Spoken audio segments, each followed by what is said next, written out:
Hey guys, Sean here. Welcome to the F1 Word and to the qualifying watch-along for the 2025 Emilia-Romagna Grand Prix. How are we all doing this Saturday afternoon here in the UK? This is weird. So used to the early starts and the late ones for the flyaways early on in the season. We've got an afternoon one, European times. Bloody hell, what's this all about? Bad news first. Ferrari shirt didn't turn up as expected this morning for the Imola race, so I'm going to be Mercedes all weekend as it's Kimi Antonelli's home race. So a bit disappointed with that. Was a hopefully Ferrari for Monza will be the goal, but that was annoying. So yes, it's the Antonelli shirt today. Let's say as it is his home race. There you go. That's that out of the way. Hope you're all good. Hey to Jithu, to Mad, to RC, to Dave, to Craig, to Dipanch, apologies, Dipanch video time it says, Mirko, Pascal, Craig again, to Sema as well. Hope you're all well. Thank you everyone for joining me this afternoon. Let's get this chat popped out so I can read it a bit better, so it's a bit bigger for me old eyes, you know. Craig says 11:34 p.m. here. Oh, that's good. That's a good time. Watch this, then get YouTube on, watch some videos, then get some sleep. There you go. Good stuff. So yeah, hope you're all good and ready for this one. Going to be an interesting one. Looks very close out there. McLaren, of course, have the advantage, as you can see on screen from FP3 this morning. 3 sessions so far this weekend. All 3 of them have been McLaren 1-2s, Piastri Norris, and then Norris and Piastri. But it is quite close up there still. So don't rule out your Verstappens and your Antonellis and your Russells and can we dream the Ferraris, but McLaren looking very, very good. In fact, let's run through the times for this morning then. Lando Norris fastest on a 1:14.897. I believe pole last year was a 14.7 off the top of my head. I'll check that in a minute, so we're not far off that already. Oscar Piastri 14.9. That says he did that on the mediums. Not sure if that's completely true. Let me know, chat, but that's what the graphic's saying, so I'll go on that one. I know he made a mistake on his first flying lap on those softs, so maybe part of the reason why the gap is so big between the two McLarens. It's a tenth of a second, but you get my point. Max Verstappen not far behind in 3rd place for Red Bull, Antonelli in 4th, and Charles Leclerc in 5th.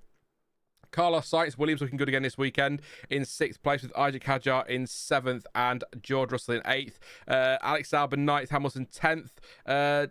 Just under 9/10 of a second covering the top 10, just over 9/10 of a second covering the top 11 with Alonso in 11th place, Bearman 12th, Stroll 13th, Liam Lawson 14th, Pierre Gasly in 15th place, 16th for Bortoleto, 17th for Tsunoda, 18th for Colapinto, 19th for Hulkenberg, and 20th for Esteban Ocon, 1.5 seconds covering the top 20 on the grid. So on the grid in the field. So that is where we are at the moment. Obviously, practice is one thing, qualifying is a completely different thing, but McLaren do appear to have the edge at the moment. Just finished watching the F2 race. Spoiler alert, I guess. Doesn't look too promising tomorrow for F1 in terms of side-by-side, wheel-to-wheel action, but I don't think we're expecting that coming into the weekend. And contrary to what I keep being told by the odd person, overtaking, of course, isn't the most important part of Formula One, but it's a big part of racing. If overtaking wasn't a thing, then why do we bother going racing? So it's not the most important thing. We want to see close racing first and foremost, because that then brings overtaking, but overtaking is still important. So just get that one out there. 2. Yes. Oh, Lindblad is very good, RC. I've been saying it for a while. I said it not last year before. I was mentioning him as well in streams, and I think Jonty sort of converted to that as well a little bit in conversations we've had. So yeah, he's one to keep an eye on. He's their next big promising prospect at Red Bull. The trouble is, so was Lawson and Hadjar is, and maybe he will be. We'll see what happens. You know, they burn through a lot of drivers is my point. So let's see. And as Pascal says there, 2 teams celebrating a milestone this weekend. Yes, Sauber have got 600 races under their belt. Great to see Peter Sauber here actually on Friday, or there on Friday. Red Bull 400 races. So that's 1,000 races just between Red Bull and Sauber. And Jonty says, I said what, when? So, first of all, hey, Jonty. Hope you're all right, mate. Good to see you again. I was just saying, RC had mentioned Lindblad, and I remember talking to you about him on stream once, and I think then you went and had a look and came back and said to me in messages that you're impressed by him. So that was all. Nothing. I wasn't slagging you off. Not this time. It's all good. It's all positive, Jonty. Don't worry. It's all positive. Ewan, Good afternoon, mate. I think it's a very good question to kick things off with. What is going on at Alpine? Who knows?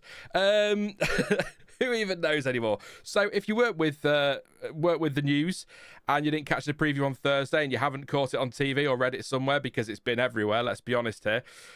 Alpine have got a couple of big changes this weekend. So, well, look, let's get into it quickly. So Oliver Oakes, he's not there anymore. He is in Italy. He's at Imola this weekend with High Tech. So whatever's going on there, I'm not going to speculate. As I said in the preview on Thursday, lots of people out there who have no knowledge of the situation and just like to spread rumours are all talking about what happened, and they have no knowledge at all. Probably generally speaking as well, as not just in F1, but they have no idea what's going on at Alpine. Nobody knows. It's all between Oliver Oakes and Alpine, but he is there, so it's not anything too legal, I guess is what I would say, if you want me to speculate even slightly, because otherwise he'd be chased down, I'm pretty sure, but there you go. We'll see what happens. He is around. Flavio Briatore has assumed the duties of team principal, even though he's not team principal, because he can't really be team principal. Yeah, although Jacques Villeneuve keeps making the point he's been running the team anyway, so there you go. And Franco Colapinto is back this weekend in place of Jack Doohan in probably the least surprising driver swap since... Oh, well, Red Bull swapped Tsunoda and Lawson, I suppose. But yeah, it's not a great shock. We've been saying it all winter, didn't we, on this channel, in conversations, talking about in testing. It was always going to happen. The Colapinto stuff is interesting. I do want to clear up something. I did a video last week, it would have been, wouldn't it, when it all kicked off, about why this was inevitable and why it was always going to happen. And I sort of go into the details there of looking at it from Alpine's point of view. If you've got a couple of drivers who do have accidents and you're not sold on either of them, the one that brings you financial backing and appears to have the higher ceiling is the logical way to go. So I was kind of defending Alpine's position on that one. But I got a lot of shock horror Argentine fans coming at me because how dare you say these things about my favourite driver because it's all we've got. I was defending Colapinto's position. I think it was the right call. It's harsh on Jack Doohan, but it was the right call when you look at, yes, the crashes Colapinto had, but also the flares of speed that he showed and the ability he showed last year. There was enough there to make you go, he's worth a punt and he brings money. So I wasn't against the Colapinto thing. I know just because I've got a British accent doesn't mean I'm against an Argentine driver. So I was pleased to see him get another opportunity, and I think he deserves that opportunity. So there's no hate there at all. So my advice to people who hop on that, as always on the internet, is listen to what I say rather than just jumping to conclusions and forming your own opinions with your own agendas. And it wasn't a video to analyse Colapinto's crashes. There were mitigating circumstances. For example, Brazil, if you want me to get into it. He wanted to switch to the wet tyres. The team didn't put him on the wet tyres, so the team takes responsibility there.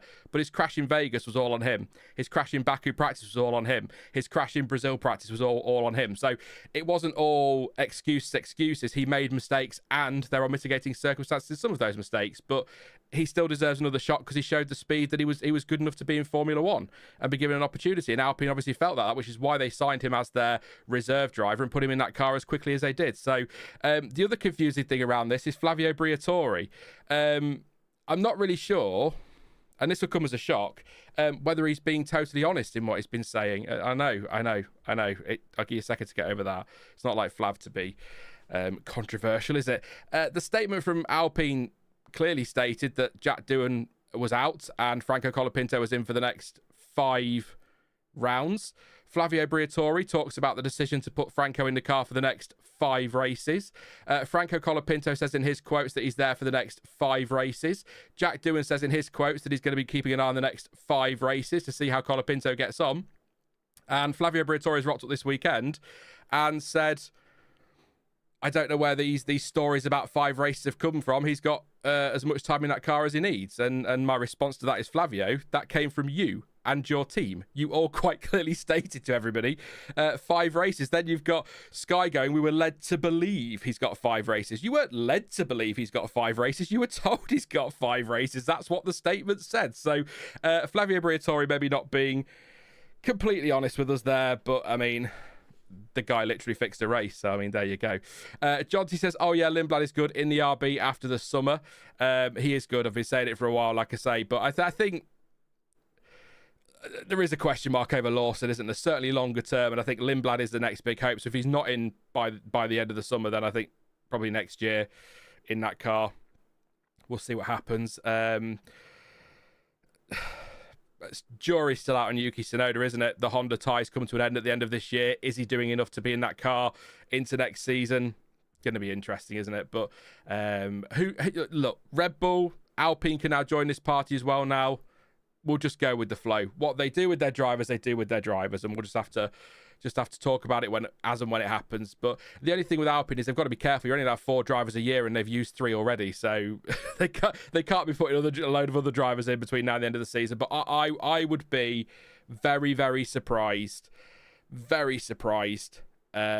if Franco Colapinto doesn't see out the season at Alpine. I think that's there, and that's based on Flavio Briatore backtracking on a statement that was made, the pace we saw from him last year, but also the money that he brings. Somebody said to me, in that I think it was either in a video that comments or in a stream at some point, saying that I was delusional because Mick Doohan brings more money than Franco Colapinto does because he's a multi-millionaire. So I did a quick Google, and the figures exactly off the top of my head I can't remember, but I think Mick Doohan is worth about an estimated $5 million, and Mercado Libre, is it? The Franco Colapinto sponsor, are worth about 250 million or 250 billion or something like that. In fact, let's have a look. Why not? Let's have a look while we're live. Let's not go spreading misinformation. Value. 131 billion. So yes, Franco Colapinto definitely brings more money to the party than Jack and Mick Doohan do. Although if Mick Doohan wants to lend me his $5 million, I'd be happy to look after it for him. So that's not a criticism of Mick Doohan not having enough money, because that's quite a lot of money. So I quite like that one. So Craig says, I thought Briatore was banned for life. That was overturned by the French courts because obviously they were quite happy with what happened in Singapore 2008 for some reason. I don't want to throw around baseless claims because that's not who I am, but tongue in cheek, it was a Renault powered car. Just saying, and there's no evidence that that's why they did it. I'm just saying, just tongue in cheek. But yeah, Hapro says 5 million isn't that much in general racing money, much less in F1. Very true. But we'd quite like that, wouldn't we, though? The Haprust, I think. So yeah, it is. Franco Colapinto brings a lot more money than Jack Doohan does. That is a fact, just based on the sponsor values and the money that we pay for that seat. So I do wonder if the 5 races thing, just as a bit of speculation, is a case of that's what the sponsor have paid up for initially. Maybe. We'll see. But he brings a lot of backing. You can see already Imola, the fans that are there, and I'm sure there are people outside of Argentina who are big Colapinto fans. I quite like the lad. I think he's got a lot of potential there. We just need to. He's still raw. He's still young. That's got to be ironed out. That's the same for every driver. So hopefully he does well. But I wanted to clear that up because I didn't want people thinking that I had some kind of problem with Colapinto, even though the video never suggested for a second that I did, because F1 fans and the internet. But hopefully they won't be too as bad as certain corners of the fan base, but I've got a feeling they might be, some of them. We'll see. Are they worth close to Saudi money, says RC? They've got a lot of money. I could think of somewhere that his sponsor could sink some money if they wanted to outside of Formula One in football. So get into football. Let's not do it. We're not getting into football today. I promise. It's FA Cup final day. We're not doing it. I don't care.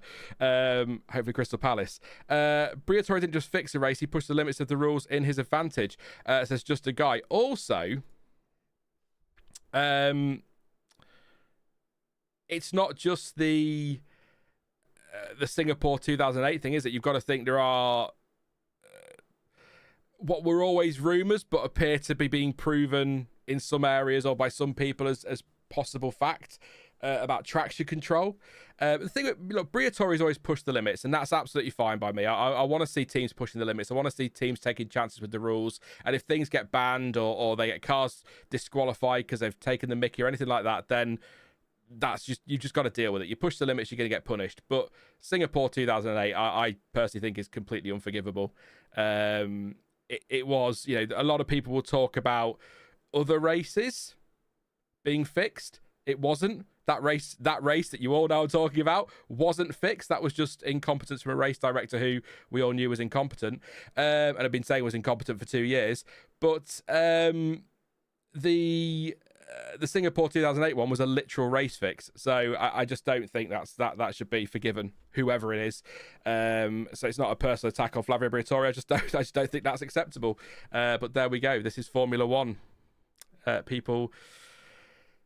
Money talks, doesn't it? Anyway, let's talk about qualifying then, because we are 10 minutes away. That's my moans out the way. I've moaned about my Ferrari t-shirt not bloody turning up. I've moaned about Flavio Briatore, and I've moaned about people having to go at me over nothing, and there you go.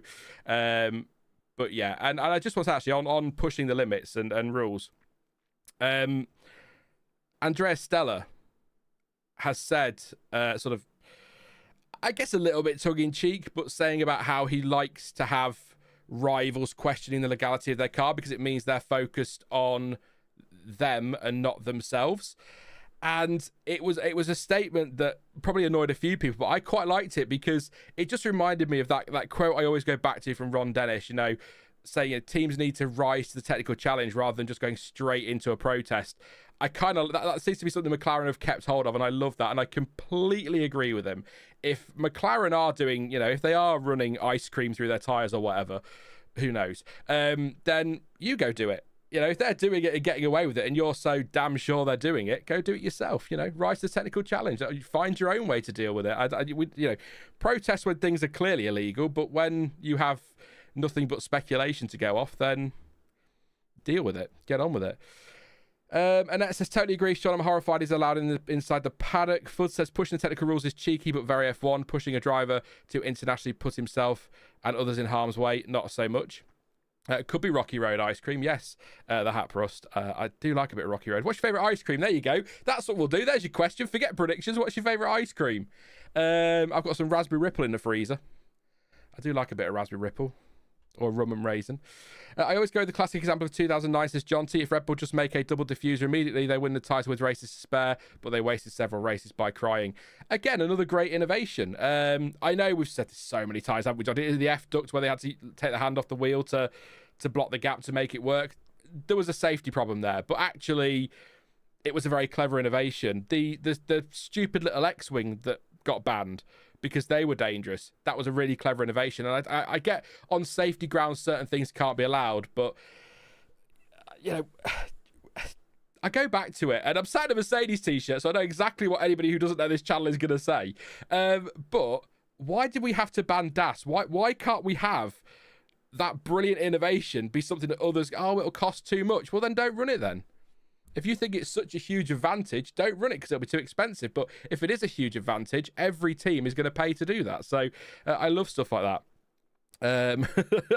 Craig Tucker said it's raspberry nipple. It is raspberry ripple, but raps. Yeah, let's not even go there.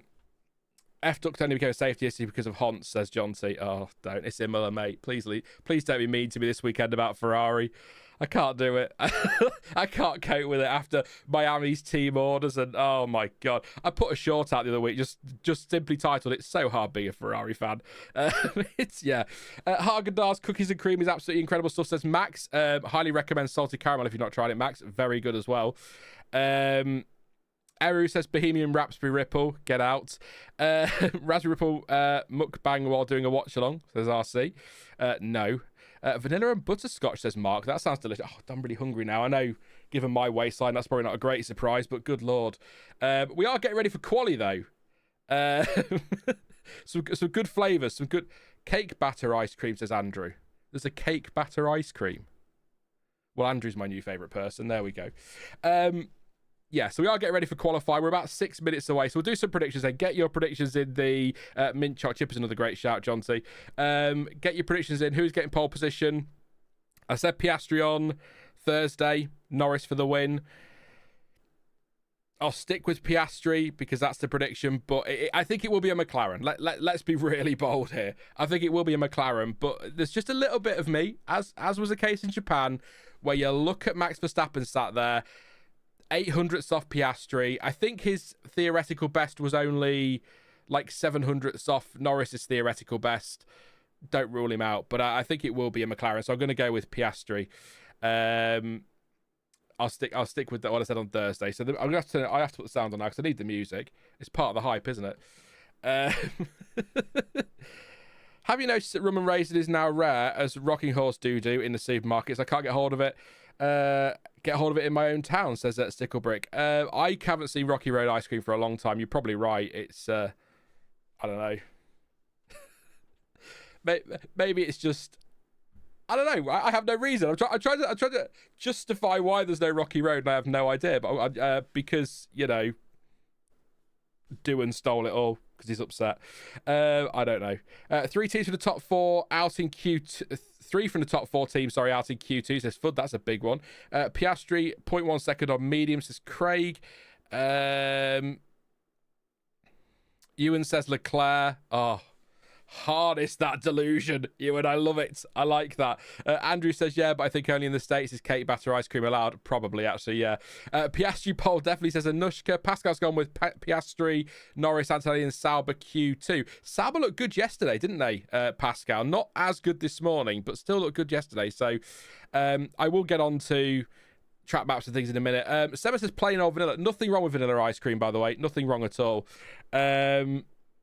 Rum and raisins. Sorry, sorry. All right, Sticklebrick. What? It's the heat. It's the heat. That's my excuse today. That'll do. It's 20 degrees. Whew. Jesus. Can't cope with that. A lot of Piastri love in the chat, as you'd expect. Norris, Verstappen, Leclerc says RC. Any forecast for the race? Rave, it was 40% on Thursday, Summer. It was like 10% on Tuesday, Wednesday when I did the preview, and then 30% after the 40% after preview went out. So let's get on to the track map and such then. So I need to just do all this now. Keep your predictions coming in and we'll see how we go. Don't forget, as always, I can't find what I'm looking for now. It's all gone wrong here. There we go. The live timing is provided by the awesome folks over at F1 Multiview or Multiview for F1. Link down in the description. They don't, of course, sponsor the streams, but it's always nice to give them a little shout out for allowing us to use the data. So thank you very much to those guys.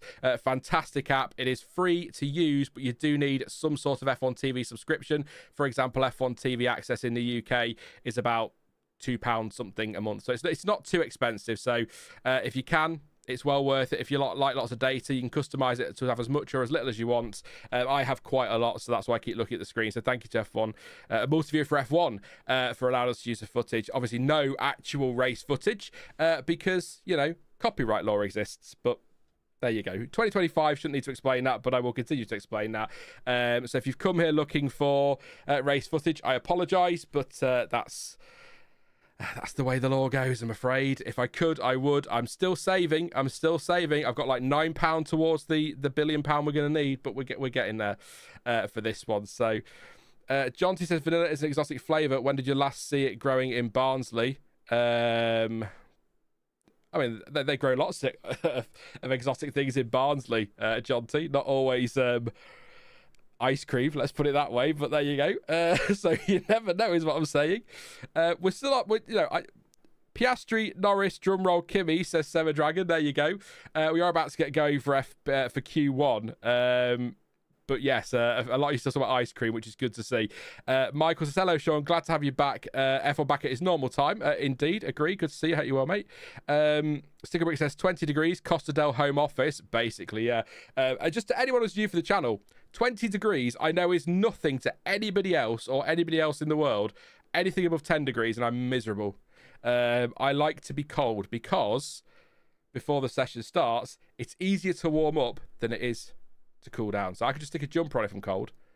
I'm not gonna strip down on stream when it gets too hot. So, which I'm sure you're all thrilled to hear, by the way. Oh no, nobody needs that. Norris, Max, and Piastri says just a guy. Hatbro says, is that in the north? Yeah, Barnsley's in the north. Very, very north, actually, isn't it? It's even more north than I am, and I'm not even north, which makes no sense. Jerry says Piastri, Norris, and Max. And Piastri, Verstappen, Antonelli for Lala B. Yeah, look, it's going to be McLaren, isn't it? Unless Max pulls something out. Massive gap there. Lewis Hamilton to the cars ahead. So he's already made his gap. It'll creep up to them now. So 18 minutes for Q1, 15 for Q2, and 12 for Q3. And Q1 is go. Q1 is go. Nico Hulkenberg first out on track. RC says, Sean, you need an only fans if you want to strip. Quick true story for you. I don't. Quick true story for you. My landlord visited a few months ago now, so we had some problems with the shower. You might remember me telling you about it leaking and causing all sorts of chaos. And he came to visit and he met us for the first time. He said, when I saw on your application you're a content creator, I wasn't sure what to expect. I assumed OnlyFans. And my other half looked me up and down and went, come on, Rob, please. Like that. Like, wow, that's 15 years of love for you right there. But whatever. So yes, my landlord thought that's what I did for a living. So I was quite relieved to find out that I did F1 stuff. So there you go. Back to the action on track as they all go. A good bit of waffle. We like a good bit of waffle on a Saturday. We will focus on the F1 once the laps start, but we're still waiting for them to get the laps in. So there you go. That was quite a moment. I'm glad you're all laughing at my expense. That's fine. That's why we're here. Laugh at Sean, listen to him talk about F1, and tell him he's wrong. Which, to be fair, is quite often, but there you go. If you've caught my predictions before, you know how bad I am at guessing things in F1. But somebody called them the other day optimistic predictions, so that's nice. Rather than just stupid predictions, optimistic is a nice way to look at it.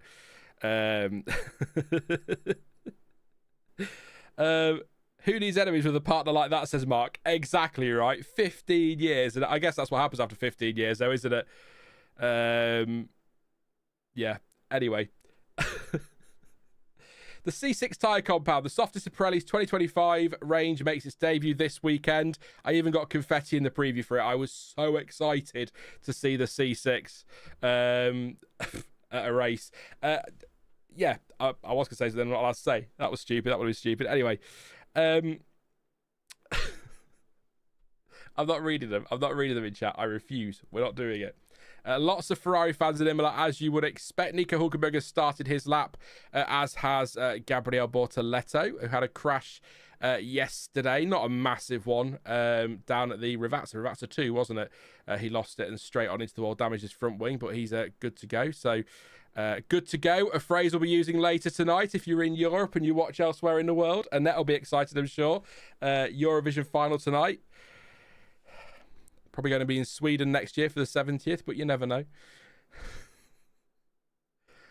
Hulkenberg just go past Albon. Traffic is a big thing today to keep an eye out for, by the way. We had a lot of that in practice. Penalties galore, potentially, after this one. So keep an eye out for Thomas's roundup, which Sam will be editing, to probably go out on socials. With Planet F1 socials later today. Might not be on the channel. Not sure what we're doing with that yet. I don't think we confirmed that either way. So I'll double check. But yeah. Through the Villeneuve chicane, Lewis Hamilton into Tosa, turn 7. I have to use numbers because it's just what they say on the track map, and it's easier for me to explain to new fans where we are on the track, but that's called Tosa. Is this Piratella? It is indeed. Excuse my pronunciations as well as we head to Acqua Minerale, because my Italian accent is either really northern or completely unacceptable. So we're not going to go down that route, despite my Italian roots. There you go. Through the Variante Alta chicane is Lewis Hamilton. I don't think it needs a chicane at the end, but I gave it that anyway. And then down the hill to the Ravazzas. He's purple in the middle sector. Albon purple in the first sector. Alonso currently fastest on a 16.238. So looking good. Also loving Harry Benjamin and Anthony Davidson, by the way, in commentary this weekend. So I'd be happy with that to be the permanent one going forward if they want to.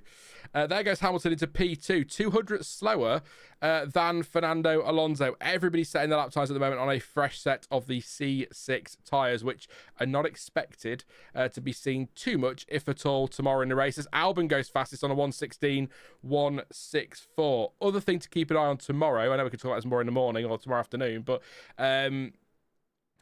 expected to be a borderline one-stopper. Which means either we're going to get lots of two-stop action and some drama and some excitement, or we're going to get a bunch of tyre saving because you can't overtake anyway. Probably the latter, because it is such a long lane loss time here, the longest of the season. It's not worth running through the pit twice if you can avoid it. So if you can do a few laps of tyre management, then you're saving yourself a lot of time overall.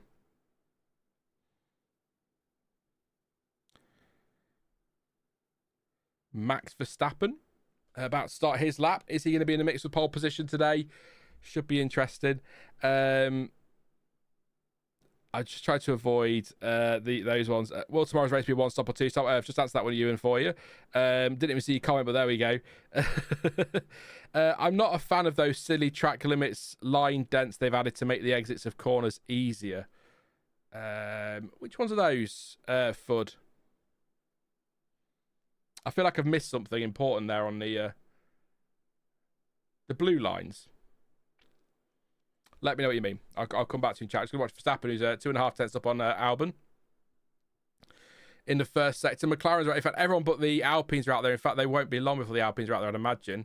Tsunoda is off. In fact, Tsunoda's had a big crash.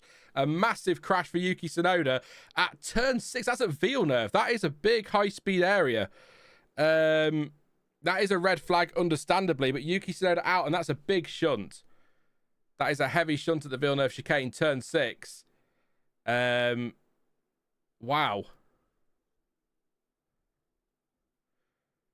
That's, yeah, it's ripped the back wheels off, the rear wing. That's been all the way around. That has in the wall, hasn't it? Damage to both the fronts, the front wing. He's getting out of the car, so he's okay.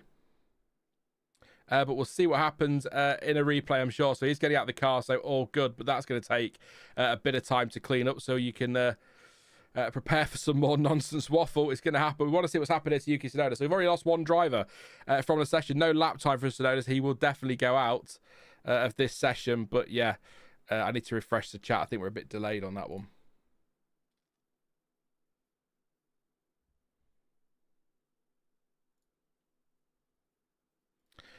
Waiting for a replay. Let you know what's happening. I've ended the poll in good time today. Here we go. We'll get to that one in a moment. So he comes into the first part of the Villeneuve chicane, turns in. Oh, it was over the curb on the inside. Oh, it rolls. He rolls. So he loses it.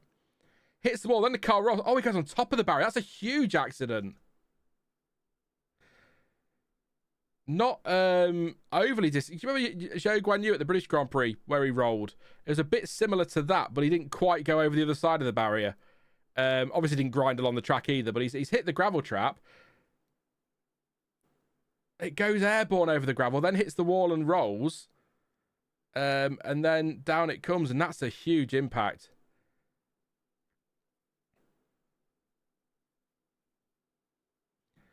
I didn't think I knew it was going to be big, but I didn't expect to see the car go over there. I suppose it was obvious when you look at the in hindsight, when you look at the roll hoop. The T-cam was missing, that something had happened. Now that's a nasty one for Tsunoda. He's in the medical car, obviously deployed. He's in there now. He is okay. He's out of the car.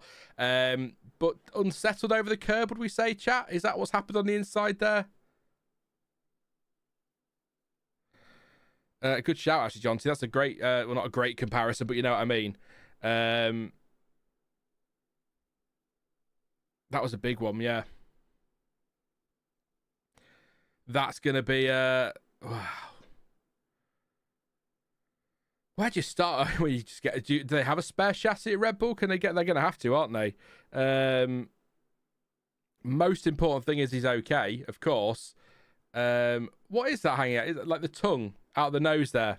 What is that? Jonty says biggest crash since Mick at Jeddah. There was doing at Suzuka, wasn't there, in practice? That was quite big. But there was more runoff there, wasn't there? So maybe the driver air duct, says Jonty. Yeah, so that's a shout as well. But yeah, it's that's a big his price, says Craig. Wow. I mean, where'd you start with that if you're Red Bull? I mean, that's a whole rebuild, obviously. Probably a pit lane start tomorrow, I'd imagine. But I mean, that's not going to cost him too much, is it? In terms of his position, he would have been last anyway. So that's a lot of work for Red Bull. No bed for them tonight. Fud says, here's your regular reminder. The Halo is one of the best additions to F1. Stickle Bricks is at least okay. Michael says, yeah. I assuming answering the losing stability over the curbs, maybe, is what my speculation was. Yeah.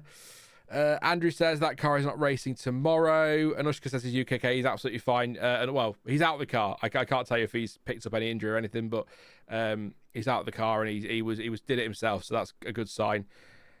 Mark says Red Bull should just become a one-car team. I mean, they basically are, aren't they? Let's be honest. Always feel for the mechanics when they get a big crash in quali. It says Citizen erased. Yeah, especially once the driver's out and okay, you can sort of go, oh, poor mechanics now. Was it honestly Franco Colapinto, funnily enough?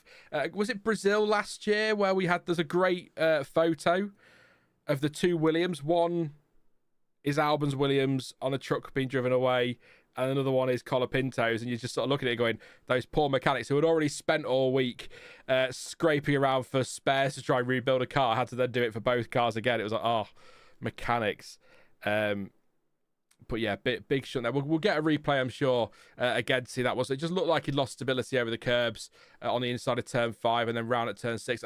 But can't ever rule out in those situations something breaking on the car, but to my layman's eyes, I didn't really spot anything breaking there, so... He is, again, most important thing, he's fine. Car is not. Car is absolutely wrecked. If you are just tuning in, we have a red flag for Yuki Tsunoda, who has had a massive accident at the Villeneuve chicane, over the curb at turn 5. Back end goes round. Car hits the gravel, goes airborne, then hits the barrier and flips. And yeah, he's all good, though.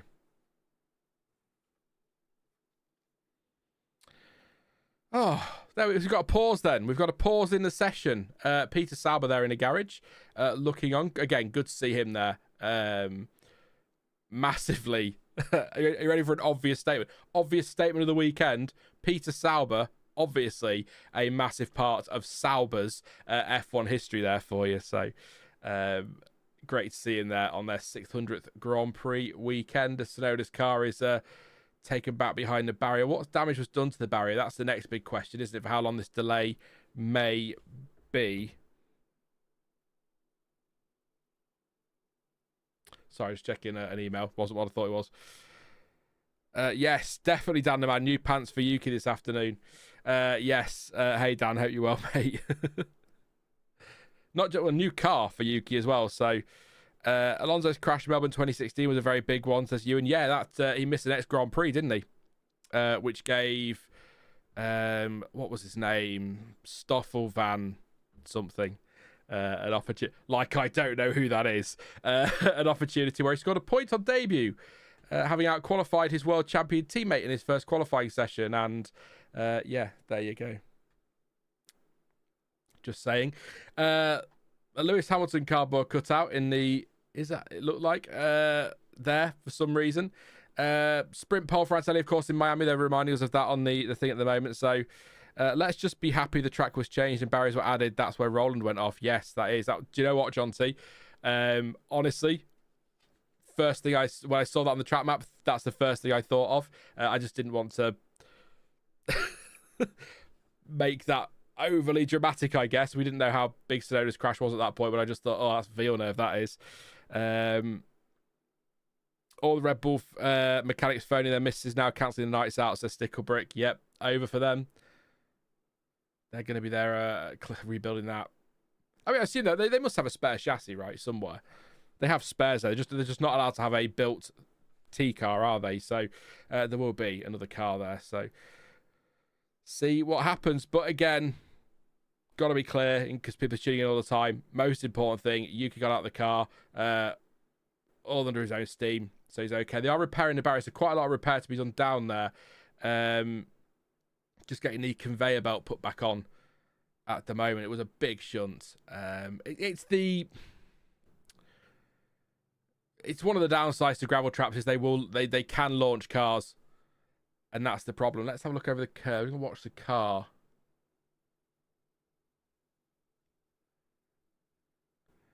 Yeah. Nothing's broken. Well, it is now. He's at the wall.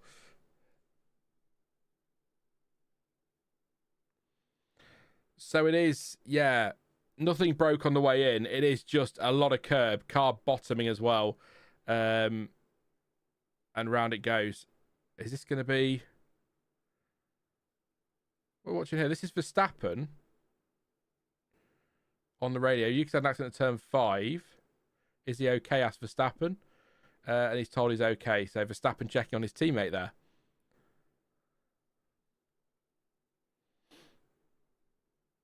Piastri was just first on the scene round there, actually.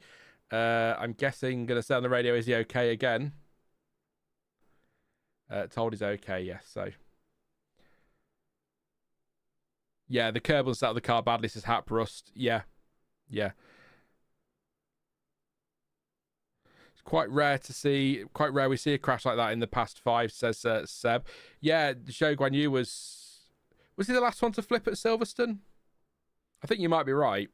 I can't think of any others that have... Someone will hop in and tell me one that I should know off the top of my head. But yeah, so in fact, not only did he get out of the car, he walked away. Looks all right. So that's the most important thing, Yuki. Hopefully they can get something built for him tomorrow. And he'll be out in the race, probably from the pit lane, because whatever happens, they're going to need new specs of everything, aren't they? So, of course, the car goes into part firme as soon as it leaves the pit lane for qualifying. So they can't do anything to it apart from minor changes. So, yeah, it'll be a lot of... Sema says, or brake failure, ? Or driver error. I don't think brake failure, because he got the car slowed down. Estimate resumption 4 minutes time, 16:20 local time. Because he got the car slowed down for the corner. He just took a lot of curves. So I would say, based on the evidence we have in front of us, driver error, because he's taken a lot of curb. But I won't commit to that, because we might find out that something went wrong with the car in an hour's time or whatever. But as it is right now, that to me would be driver error. But low fuel, softest tyres, pressure of qualifying. Drivers are going to push the limits, aren't they? And sometimes they're going to go over that limit. And he's not just gone over the limit; he's flipped over the limit, hasn't he? He's gone very far over it. So yes, other drivers have been taking that line, but the Red Bull couldn't handle it. Says Dennis.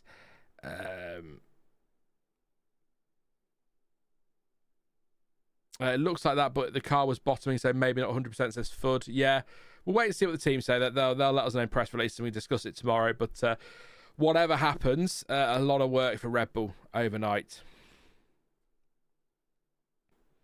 Unless it was the rears that failed, I don't think it was a brake failure. You saw the fronts lock up, says John. John says, rewatching it, the problem is the crossover between gravel and grass. There's a step up, and that's what launched him. That needs removing. It's the like I say, it's that as well as the downside to gravel is that as well as the point you're making there, John T. We know it's the perfect way to monitor track limits, but if a car goes over there at speed, there's a good chance it's getting launched, isn't it? And that's the problem. So that's why there was such a move to asphalt years ago now, and bigger runoffs. So. Yeah. Maybe they could change it before the end of the weekend, but it sounds like this is the last one at Imola, so I'm sure they won't be worrying too much about that. But yeah, here we go then. We're getting cars in the pit lane, pulling out now, ready to go. Right, Colapinto on the radio.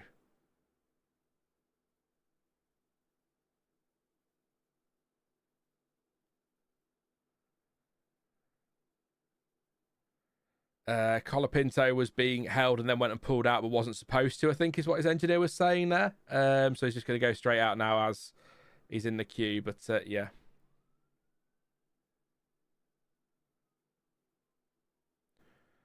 I don't know what that means.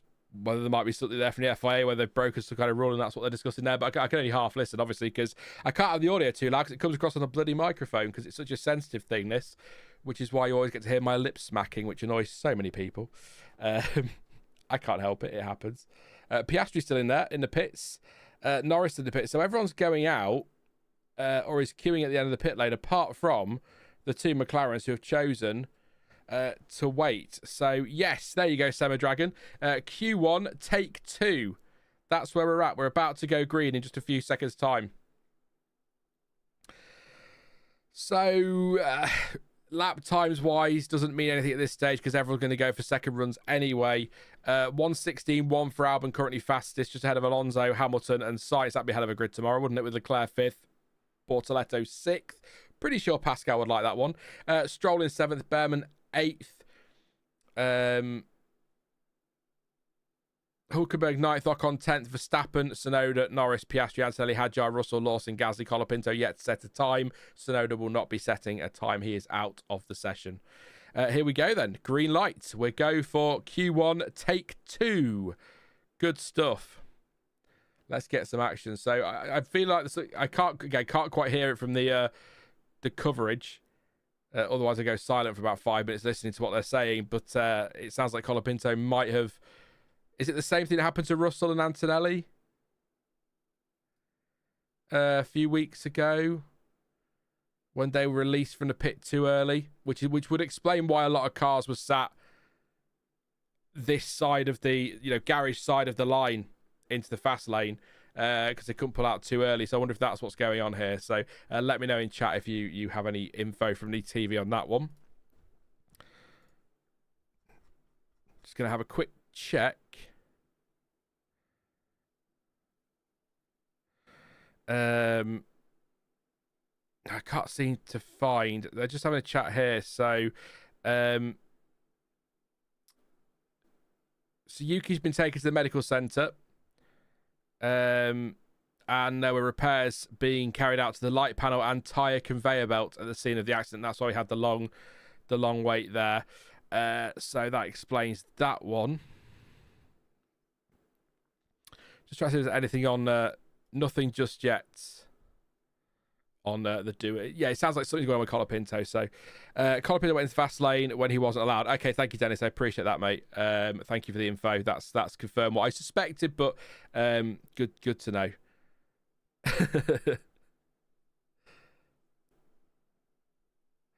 John says, can we just stop quali now and have this grid? Yep, I'm totally for that. That's it now. No more quali. We'll wrap up for the day and we'll leave it there with Albon on pole. Could you imagine?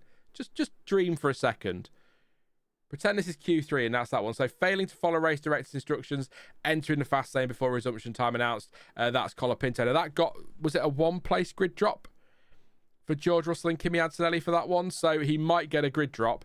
But obviously there could have been, they might make allowances for the fact that he's in his first weekend back in F1. They might not. It depends how they're feeling up in the stewards room. We'll find out after quali, I'm sure, though. So Isaac Hadjar is going to get... We've waited a while, but here we go. Isaac Hadjar starting a flying lap. It's his first flying lap now. 1:16.1 to beat from Alex Albon in his Williams. Williams, again, looking very good this weekend so far. So let's hope for a good one for Williams. 30 points for Albon this season. I keep reading it on the Drivers' Championship, and I don't quite believe it. I mean, that is just what a start to the season for Alex Albon and for Williams. They are. We said after testing, they might be dark horses, and they clearly are this season. But long way to go this year. They're not really developing that car. They're focusing on 26. So as others improve, they might fall back. But great start to the season. Get those points on the board early. Take some of the pressure off maybe later in the season. But clouds gathering, by the way. Official chance of rain. I've not got anything here. But air temperature 22.5 degrees. Track temperature 39.5. So, yeah. Warm. Very warm out there on track. So if we get some rain, bring it halfway through Q3. That'd be a lot of fun, wouldn't it? Hadjar, obviously green across the board. It is his first flying lap. Tsunoda now officially drops into the drop zone as others get out there on track. McLaren's now heading out as Hadjar goes third on a 1:16.2. Now, Albon, Hadjar, Hamilton, Lawson, Sainz, Leclerc, Bortoleto, Bearman, Ocon, Verstappen, Norris, Piastri and Antonelli all on used tyres. But it all depends how much they took out those tyres, doesn't it, before the red flag came out? Some more than others, obviously. Thank you, Mohammed. Appreciate that. Says, love your setup, mate. Thank you very much. Lots of... I keep ordering stuff. Partner's not overly thrilled about it, but I keep ordering stuff. Just, dropping the odd £100 on a t-shirt here and 200 quid on a mini helmet there, and, what about shopping? Screw food. Who needs it? I could do without it for a while. It's fine. 9/10 off his Bearman as he goes 12th place. That was a sentence for you. 1:16.918. Antonelli on a hot lap, Gasly on a hot lap as well. About the only person at Alpine who hasn't moved since Miami, it feels like. Gasly over the line, 15.9 to beat. Does a 15.937, half a tenth quicker than Carlos Sainz. So good stuff there from him. Those times are going to be much lower than that, though. 15.9 is nowhere near where we were this morning, so that will come down massively. Would like to see Liam outpace Hadjar and make Q3, says Sema. Lawson could do with a good weekend, couldn't he? He really could, but I'm enjoying... I think Hadjar's doing a great job out there at the moment this season for Racing Bulls, given the question marks over him before he started this season. Antonelli goes third, 6,000 slower than Gasly as Alonso tops the times again, the 15.6. But the quick cars, if you like, your Verstappens, your McLarens are out there now doing the job. Did you guys see the rabbit which got run over by Gasly in practice? Yes, I did. In fact, there's a photo of it on XPB, and I was like, oh, lovely. Verstappen goes fastest on a 1:15, 1:75. Yes, that wasn't fun to see, was it, yesterday? But it also wasn't fun to click on XPB and spot that this morning. But there you go. Tells the story of the weekend, I guess. Lewis Hamilton over the line, only 9th on a 1:16.1 on those used tyres. And here come the McLarens. Norris goes 5th on a 1:15.9. Piastri is obviously green and green because it's his first flying lap. These are used tyres, though, so I don't know what life they took out of them pre-red flag. So here comes Piastri to the line, 15.1 to beat. He does a 1:15.5. Interesting. 0.3 off Max Verstappen, who was also on used tyres. Interesting. Could there be a twist in the tail this weekend? Manifesting an Alonso pole. He could do with some points. I said it in the preview. Come on, Fernando.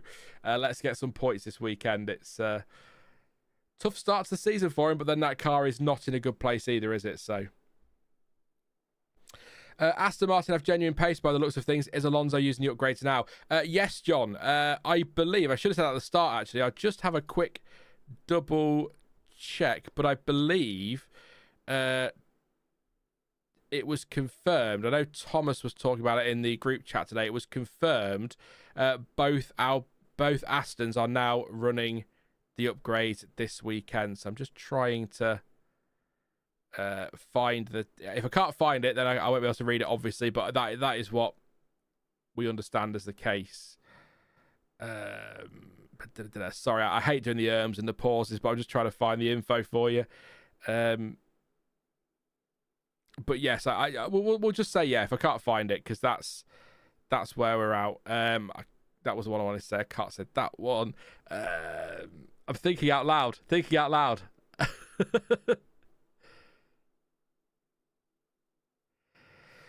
Yeah, nothing. I can't find it, so we'll leave it. But yeah, basically both running them now, so that's good.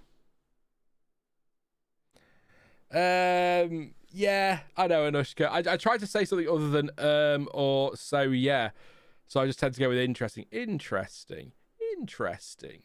Try and do a different tone each time. Just slowly get higher, so eventually only dogs can hear me. That's the plan. Projected knockout time, 15.9. So under threat are everybody. George Russell is the only one, the first driver under the 1:15.8 when you're going up the timing tower there. So Verstappen probably fine. Piastri probably fine. Alonso will want to go again. Russell will want to go again. Everyone else will have to go again if that is the genuine knockout time. So, yeah. Interesting, Anushka. There you go. Just for you. Interesting.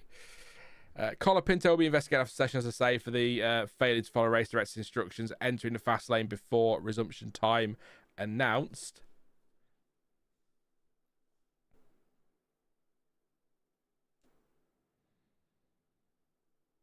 Yeah, fascinating is a good one, actually, Stickle Brick. Yeah, I'll go with that. Fascinating. Yeah, fascinating is a good word. I like that one. Oh, a lot of unsafe release there, but as he's slamming the brakes on as the Saubers are released. Antonelli says impeding from the Sauber. Unsafe release, mate. Let's...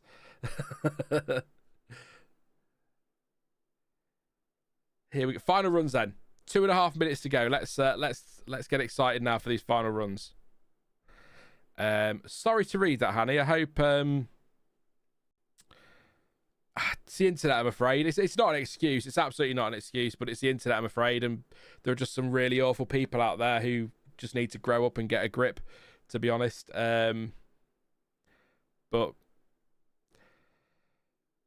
people like us, we can scream it all we want. We don't get listened to, do we? So just scum. Simple as that. So just remember there are good people out there. That's what I'm trying to say. So maybe I'm one of them. There you go. Fascinating. It's only logical, Sticklebrick. Anyway, Bortoleto on his final flying lap with 1:45 to go. He's 3/10 up on Liam Lawson, which is the time he needs to beat to get through into Q2. Mark is off to bed. No worries, Mark. Take care, mate. Have a good one. Have some good sleep, and hopefully might catch you tomorrow briefly for the race watch along. We'll see how we go. But yeah, have a good one, mate. Thanks for popping along. Appreciate it. Bortoleto is 2/10 up. Well, 0.181 up on Lawson. So it's enough to get him through at the moment. But it's going to be tough. Bearman and Ocon, you'd expect to improve big time down there.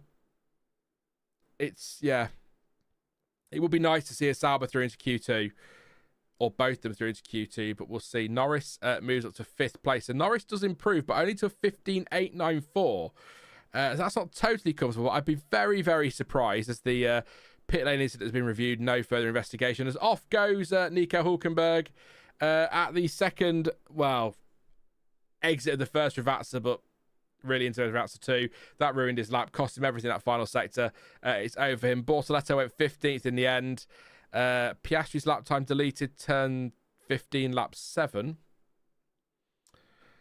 It says Stroll on mediums on the timing tower, Fud, but I'm not sure if he's actually out there on mediums, but that would be surprising. I'll wait and see him over the line, see if we get to see a shot of him. But here comes the Haas of Esteban Ocon. Little toe here from the Ferrari, which could prove handy for him. We've got a yellow flag out there for Colapinto. Hopefully they can let these laps continue. Oh, it's a massive crash for Franco Colapinto. Yeah. That has to be a red. Are they going to let this go and let people get their laps in? No, they've had to red flag it. Yeah, I didn't know if they might, because it was the first couple of corners where they might let that go. But Franco Colapinto,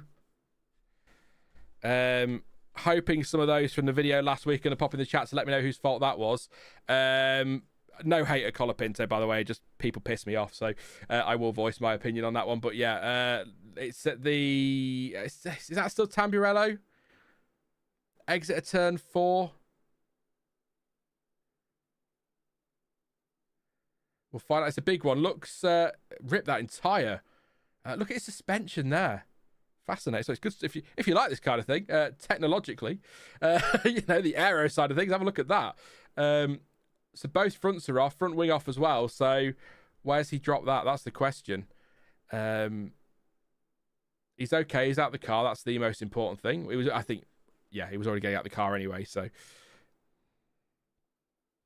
John says all the Ferrari power cars are struggling. What is this, 2020? That was a year and a half, wasn't it, for Ferrari? 2020 was a year for us all, wasn't it? But you know what I mean, in terms of pace. We'll see what happens to Colapinto then. It is on the exit of turn... it's 4, really. Imola's so weird with their corner numbering. Like, turn 1 isn't a turn 1, is it, at all? Let's wait and see what happens. That's second red flag of the session. Not massively surprising in some ways, because it's Monaco-esque in the sense that the barriers are never far away. So one mistake and you're in trouble. What's happened to Colapinto? Curb on the inside. He's just gone wide. He's gone wide, touched the grass, round he goes, into the wall. Not as heavy as Tsunoda, but heavy enough. Yeah, he's just touched the grass and he's apologised on the radio, so there's nothing. Obviously, we'll say the same with Tsunoda. We don't know if anything's broken, but usually when a driver says sorry, they've taken responsibility there. So he's just gone very wide on the exit. And I mean, I do that in the game all the time. Not the same thing, I know, but wide on the exit of that corner, round he goes and into the wall. So It's over for Colapinto, who is... He's through. Let me just check something. Sorry, the timing might be a bit... if I scroll back at this point? I can't, unfortunately. I was going to say, start of Q2 will be delayed. So they have called that as the end of the session. I guess there wasn't enough time to keep things going, though, unfortunately. So, yeah. Get used to that, by the way. If Colapinto ever crashes or has a bad result or anything like that, they're always going to cut to Flavio Briatore in the same way that every time Daniel Ricciardo made a mistake, they cut to Liam Lawson. That's going to be the new one for the next 5 races or however long he's in there. So, yeah. Big shunt for Colapinto. He's okay. That's the most important thing. But he does, funnily enough, he can't take part, but he does get through to Q2. Because that red flag stopped a lot of cars being able to improve. So we are now waiting for Q2. I forgot to check the time. I didn't realise we were already out of that one. I thought we might be able to keep going. But I guess safety first. With it being at turn 1 and people around the other end of the lap, I wondered if the FIA might let that run. Let people get their laps in, but I suppose last thing you want is another crash as well. So there you go.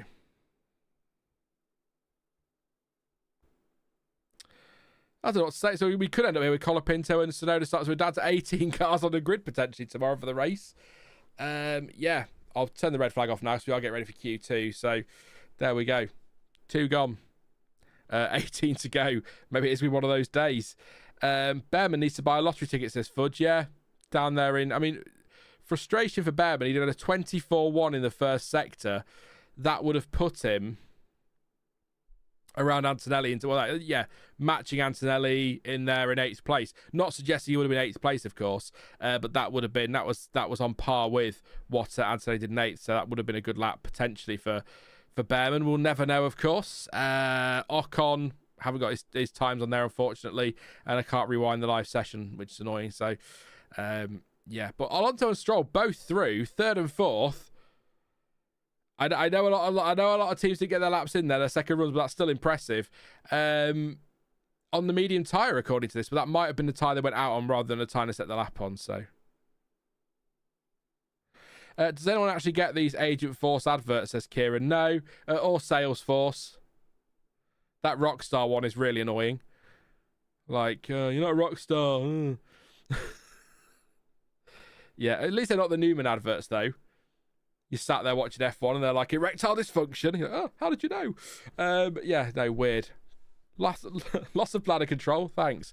I'm 39, I'm not that old just yet. You're meant to do that tomorrow to give Gasly the win, not following instructions, says Max. That's the Colapinto. Sauber through to Q2. Good luck from Bortoleto. Yeah, that does scrape Bortoleto through, doesn't it? Great shout there, Pascal. I wasn't sure. I think if the session had continued, not to put a downer on it, I think if that had continued, he probably would have been pipped because it wasn't a great lap in the end. But the luck fell his way on that one. So there we go. So Colapinto, start of his Q1, or second part of Q1, he went over the line when he wasn't supposed to. So that'll be a ticking off from the FIA. They can't grid drop him if he's in the pit lane, no, can they? And then he crashed a little bit later on, which is a shame. What was his lap time? We won't have a lap time because it was right at the start of the lap, unfortunately, so we won't be able to see what his sector times were. But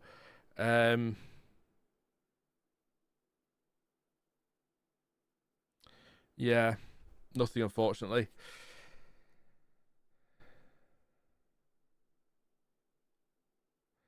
Sticklebrick says that woman and her blooming crutches for me. Which one's that, Sticklebrick? Discussing adverts. We're discussing adverts because we're still waiting for the start of Q2 because they'll obviously have to do barrier repairs and recovery down there as well. So it will be random as usual. But then this is the F1 word. It's always been random to a point. It's kind of, I think it's one of its USPs. We talk about F1, of course we do, but we can talk about anything as well. We're not an official broadcaster, so if we want to talk about socks, we'll talk about socks. It was ice cream earlier, so there you go. And now a cut to Jack Doohan in the paddock there. I'm sure that's not. I'm sure that's a very nicely edited clip to just rile up social media. Not suggesting things get manipulated at all, but we've had it with team radios. Quite a bit. John says adverts period. I hate them. I hate adverts period. I'm guessing Jonty's going to be doubly hating adverts because it's Indy 500 soon, and American broadcasts, it's adverts. What was I watching the other day? Whose Line Is It Anyway? The other day. I don't know how American TV works, but the thing cut, and obviously they edit it down for the British one, so we don't have that break there when it's broadcast there. So they cut it down, but then like it's Aisha Tyler comes back and says, right, that's it for the show. We're gonna do, narrating or whatever the end credits, and you're like, have you just had an advert right before the end of the show? I couldn't tolerate that. I couldn't. I like in the UK, we tend to get a set of adverts every 10 to 15 minutes, don't we? And there's only so many allowed in the space of an hour. So that's more than enough. But I very rarely watch anything live apart from Formula One and football. Sport's the only thing I watch live. I usually record things or stream them and just skip through adverts because screw that. Yeah. Lala B says Korean F1 coverage has no advertising. It's on a platform. Awesome. I'd love F1 TV here, actually, Lala B. So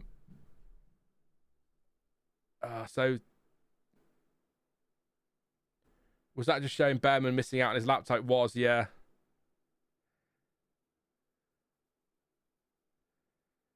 Oh, the red flag came out just as he was coming to the line. Oh, that's a shame. That's why they had to throw the red immediately. The medical car was already on the pit exit, so that's why. So that explains that one. So Sema says we're Aston really on mediums. I don't think they were. They can't have been on mediums for their fastest laps. I think they went back out on mediums. But I'm not sure whether they set their lap on that. If Aston set their lap on mediums, forget Piastri for pole. Forget Verstappen for pole, and we might be looking at Alonso Stroll front row once they put the softs on. Said, oh, yes. John says no. Nobody said just eat. Exactly. Why would you? Delivery's better. No, yeah, that's. There are some sellout celebrities as well, aren't there? You can tell that one as well. Tom Grennan and his Gillette advert. Man, is that catchy? But it's so annoying that he does it. But Sean, Sky wouldn't get their poor money. Think of the Sky CEOs. Also, we get to enjoy 250 Sky Sports matches in the Premier League. ... Kieran, I said I wasn't going to do football. We have a break. We'll wait for this Q2 to start. I'm going to say it. It really annoys me that in Canada or Australia or whatever, you can watch every single Premier League match you want to watch with a subscription service, but we can't in the UK because we don't do 3 o'clock kickoffs because Lincoln City might not sell out if Chelsea versus Liverpool is on, or whatever the reason is these days. So I should be able to watch every insert team I support here match that I want to watch. I don't want to talk about them right now, so there you go. Yeah, Eru says tried watching Walking Dead on American TV once, never again. All those symptoms for medical products. Yeah, it was an anti-smoking thing I saw on one of those, and it was listed all the medical side or the potential medical side effects. I was like, it's probably safer to smoke, to be honest. Mad.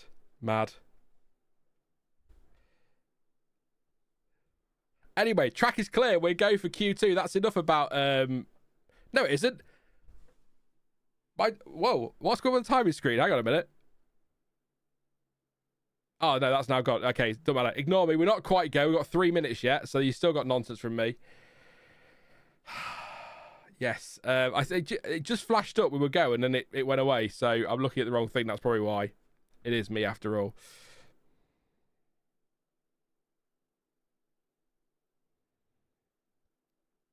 Pretty much, Jonty. Jonty says that do not take this medicine if you have heart problems, diabetes, are a woman, are a man, are left-handed, woke up at 9 a.m, have breakfast. Pretty much what it is, yeah.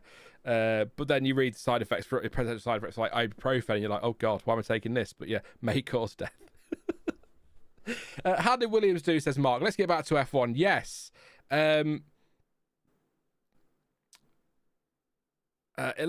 and where's Sainz? 9th. They didn't get their second lap in as far as I understand it. Start of Q2 will be delayed again, so that may be changing now, so I don't know what's going on. Barrier repairs potentially. But yes, so Sainz and Albon looking good. They had some good pace this weekend, Williams, so they might be in the mix here for a Q3. But yeah, nothing It's difficult to really say for sure because I don't know who got their laps in and who didn't in the end under the red flag. So, but I feel like Williams are quicker than 9th and 11th for sure. So, further delay to the start of Q2. That's now confirmed from Matt. Matt Koch, who has recently joined Planet F1, to let you know if you're interested. Which is good to see. The team expanding, always exciting. Lots of more info. Oh, the things you learn. I'm not going to go into great detail, but one thing I will say is since the acquisition and all of that of the channel, and the things that I'm now learning, F1 behind the scenes is such a bitchy place. It's so catty. You're like, wow, this is goss. This is great. It's like, goodness me. It's like being at school. Bearman just showed a replay now just as the red flag came out as he's coming towards the line. Frustrating for him, yeah. It is actually, to be fair, in slow-mo, it looks like he's had a lot of notice on that, but I suppose he's coming at a bigger speed than that. It was a Lewis Hamilton cardboard cutout. So there we go. Jim says, how have Aston Martin improved so much? They've got a new update this weekend. They put it on Stroll. They put it on one car in practice yesterday. They've put it on both cars today. So obviously they've seen that it's a big step forward. So that's fantastic news for them. Good stuff for them. Also glad that I hope we don't get too many more red flags. I'm busy tonight. I'll let you have a guess at what I'm doing tonight. So I can't stay too late. But we've got until I need to about 7. We should be fine till about 7. So when we get to 7 o'clock and we're still waiting for Q2 to start and I disappear, I'll leave you in the hands of the Oscar Piastri shirt. He can narrate things probably better than I do. So yeah, cross the flag line but not the start line. Williams has a 0 appendix lineup. Has this ever happened in F1 before? Great question from Boom Spoon. Don't know, but that's a stat for someone to research, isn't it? There's a short in that somewhere. It's the weight saving. I'm telling you, it's the weight saving. Exactly, Max. You know, you're not daft. Pedro says Bortoleto and lots of Brazilian flags. Lap time of car 87 Bearman is under review. Let's have a look. So is this what the delay is? I am in the group chat waiting for answers. Don't worry. I wonder.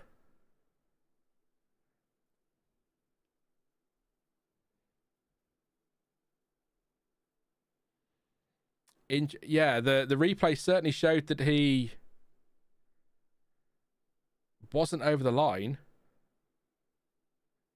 Yeah, absolutely full. It's taken at the finish line, not the start line. The finish line and start line are different. Some tracks are the same, aren't they? Unless that's changed recently. But the start line in Imola is not where the finish line is. It's still less confusing than Formula E, where they'll start around here and they go into turn 1, but then actually the pits are at turn 15 or something. So there's that. Oh, Annette. Says, don't talk to me about Eurovision. How did Milkshake Man not make the final? I was gutted. I thought it was such a fun performance. That was such a fun performance. It was cheesy as hell and really cringe, but that's kind of the point, isn't it? I thought it was great. I really enjoyed that. So I was really gutted it didn't get through. I did think about you, Annette. I was like, Annette will be gutted with that. People who don't get Eurovision are like, what are you talking about? It will take over the world one day. You'll see. You'll see. It's all planned. It's all part of the plan. So they are reviewing it, but again, the replay to me looked like it was. Well,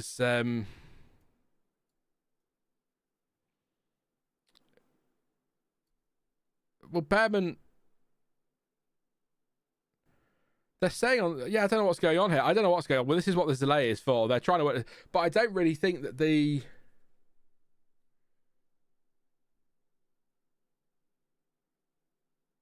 just waiting for the way that, because obviously, because the start line is much further down the finish. So the red lights will have been, So that's what we are literally waiting for some of the FIA to work out where the finish line is and whether Bearman crossed it in time before the red flag came out. So no barrier repairs, nothing. John says I'm at a Eurovision party tonight. Even bought my new outfit yesterday. What are you wearing? Who are you supporting, John? What are your favourites for Eurovision? I haven't got an outfit for tonight, but yeah, gonna have a few. Yeah, washing my hair tonight. Yeah. It shouldn't take too long. It shouldn't take too long to wash it, but probably longer than it should do, given the lack of it. I'm at that stage of life now where hair grows everywhere, but where I bloody want it to grow. It's depressing. Even my hands. God, like a hobbit by the end of the week. Yeah, that's it. The lights are on the gantry, not the light panel. So it's this is what the stewards will be trying to work out now, where the red flag was. Was it the panel, or was it because? Yeah, you've got the finish line. Let's have a look. Well, can you see my cursor on there? I think you can. So the finish line is here, just after turn 19, but the start line is down here. So the red lights on the run to turn 1 there will have been the red lights we saw will have been on the gantry down at the start finish line. But did they come on before Bearman crossed this line here? That's the key. So that's what we're waiting to find out. If there's a light panel here somewhere that says flashing red, then it's over. But that's what we're waiting for. He's still sat in the car, Bearman. The hope in his eyes as he stares at the screen, hoping for the best here. But there has to come a point where the FIA is just going to have to make a decision on this either way. But then I'm not going to complain too much, because then, we were moaning, weren't we, the other week when Hulkenberg got a lap time deleted way after the fact. Was it Hulkenberg? And it cost somebody a place into the next round. So, yeah. John got San Marino in a work sweepstakes, so want them to win. Which is the San Marino song? I can't remember San Marino's song.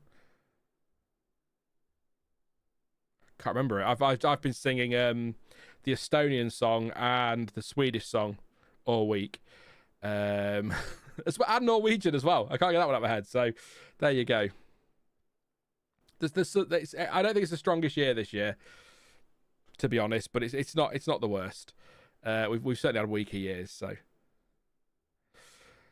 if you're just tuning in and wondering what on earth is going on, send your letters of complaint to the FIA. We're waiting to see. They're currently reviewing. So the session was supposed to start at 16:46 local time.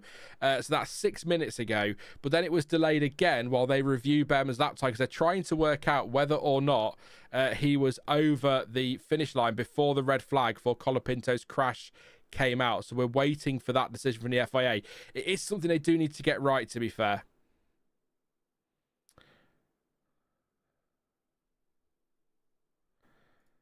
Yeah. Yeah, where's the vast Ferrari, Semmer? Where's the finish line? We are checking. It's all about that red flag in the light panel. The problem is, if they rush to it and make the wrong decision, Q2 will start in 6 minutes, 16:58. So what have they done to Bearman here? Or not him personally, but yeah, if they get the wrong decision, then they're screwing Bortoleto over. If they get the right decision, then that's great. So they've got to make sure they get to the right decision here. Difficult, but they're starting in 6. So we're waiting to see now what Bearman does. Thank you, Paula. Says great chat once again. Good stream. Hope you well, Paula, and having a good one. Sorry for I've got to apologise on behalf of the FIA for the ridiculous pause and the nonsense Eurovision chat. We're filling. I could have done a Q&A. I didn't realise we'd be waiting this long, otherwise I would have done. But plenty of time for that when the stream finishes, assuming it's not like 7 o'clock or anything.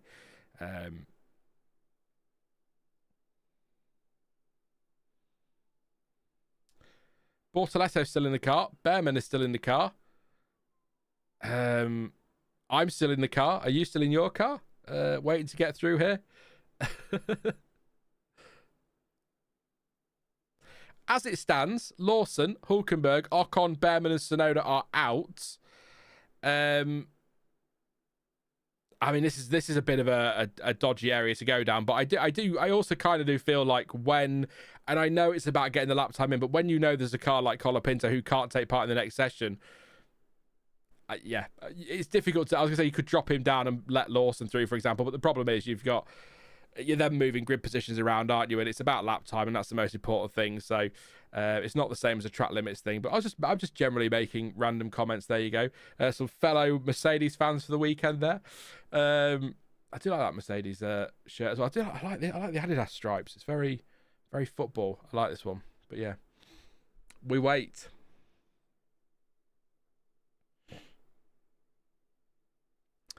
Ferrari team break says at Formula 12378 or 12378.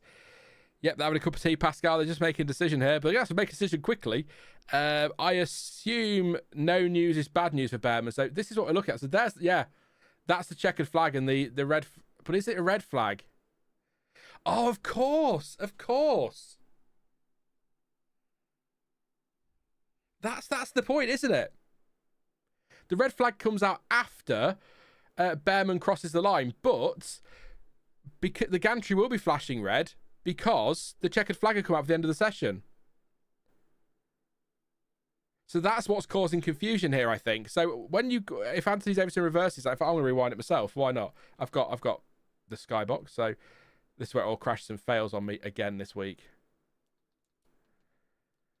So I'm going to look here at the replay that Sky have done. So Bearman crosses the line, and there you go. Checkered flag is out. The red lights are on because the checkered flag is out. Where does the red start flashing? The red flag starts flashing there. Yeah, no, Bearman's over the line. I think Ollie Bearman is over the... If you just watch that replay, let me know what you think.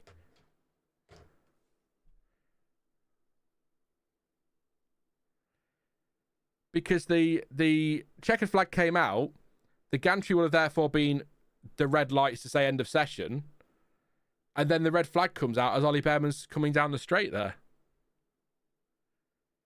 Unless there's another light panel that's flashing red further back, which we haven't seen a replay of. But on that replay... Oh...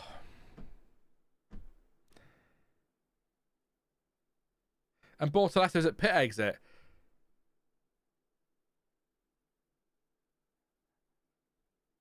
What do you do? Do you let them both go through?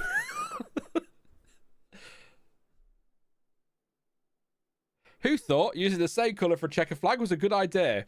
Yeah, Bearman, just go out. Just head straight out, sit down there. Ocon could go as well, and Hulkenberg and Lawson. Tsunoda could take his push bike down there. Colapinto could borrow his. There you go, sorted. They can all just sit down there. I'm going out. I don't care what you say. Well, we're supposed to start in a minute. DRS is enabled, which is great news. Ollie Bearman's still in that car. And Bortoleto said that this is...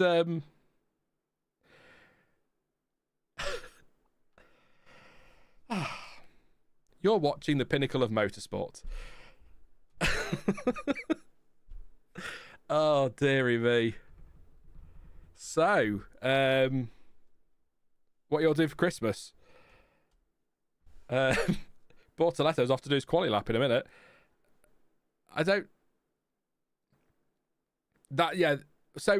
just to confirm, John T might know this. Which supersedes which? Is it red flag supersedes light panel? The green light's on. We go. Bortoleto's going out on track.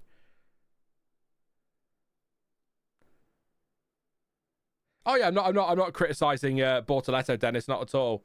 Not at all. He has every right to be down there. In fact, they're getting Bearman out of the car now. So I guess it's now deciding what supersedes what flag always. So there you go. So if there's a flag before that's been waved, then I thought it was. It's always the manual one first, isn't it? Because technology can fail. Well, people can fail, but you know what I mean. So if there was a red flag waved further around that we've not seen on a replay, then that obviously means it's red flagged the session, whatever the light panels say. So, yeah. So to confirm, after that ridiculously long delay, all the technology in the world, and that took that long. It was like waiting for an offside in football, wasn't it? Liam Lawson 16th, Nico Hulkenberg 17th, Ocon 18th, Bearman 19th, and Yuki Tsunoda 20th. They are all out of the session. Colapinto is also out because he had that crash. He will go through to Q2, but won't be able to take part. So there we go. Fudd says Haas need to protest this session. I suspect that's what will happen. I don't know what his lap time would have been, though. That's the problem. If his lap time wasn't going to get through, it wouldn't matter, would it? It would have been irrelevant. But they could have sorted it out afterwards. But yeah, Bortoleto's out there then. Good lad.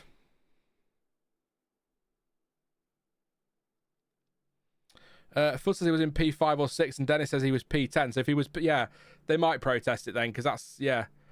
Trouble is, though, and maybe you'll disagree, but if they protest it post-session, the best he'd be is 14th, wouldn't it? Which I know is still 5 places higher, but it's not like he would have got a... It doesn't help him because he wouldn't have got a shot at Q3 or of getting into Q3. He'd just be promoted up the grid, which I know is going to help tomorrow with it being such a tricky track to pass on. But it's not like they can stick in P5 on the grid because that's where he was or whatever. So it's sort of lose-lose is what I'm saying, I guess. Lose-lose. Jonty sent me a photo. Jonty? No. Bortoleto Team Radio. It's from a radio, F1 radio meme. Says this could have been an email. Very good. Love a good meme. Especially silly things like that. I like those. There was one the other day. I can't remember what it was. It was quite funny as well.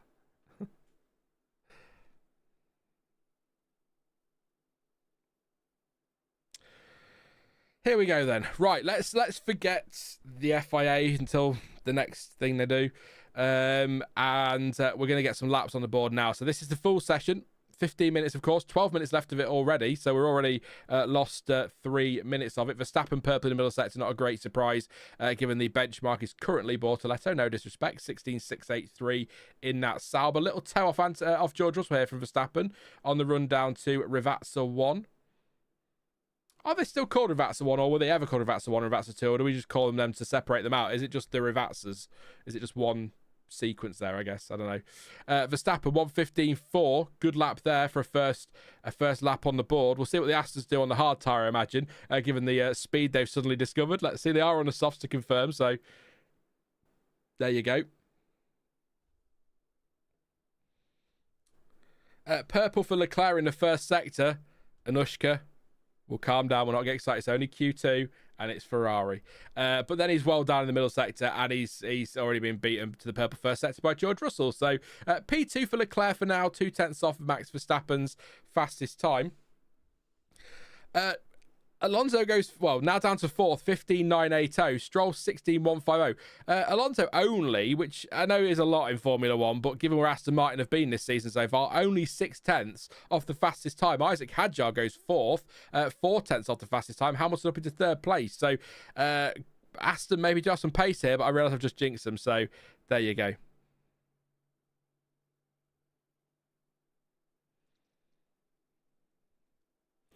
We'll see these laps through and I'll read some of your chats in a second. Over the line goes Kimi Antonelli goes 6th. George Russell not far behind. He's got a shot at P1 here as George Russell, and he goes P2. A 1/10.5 off Max Verstappen, who seems to have had a really good middle sector, actually.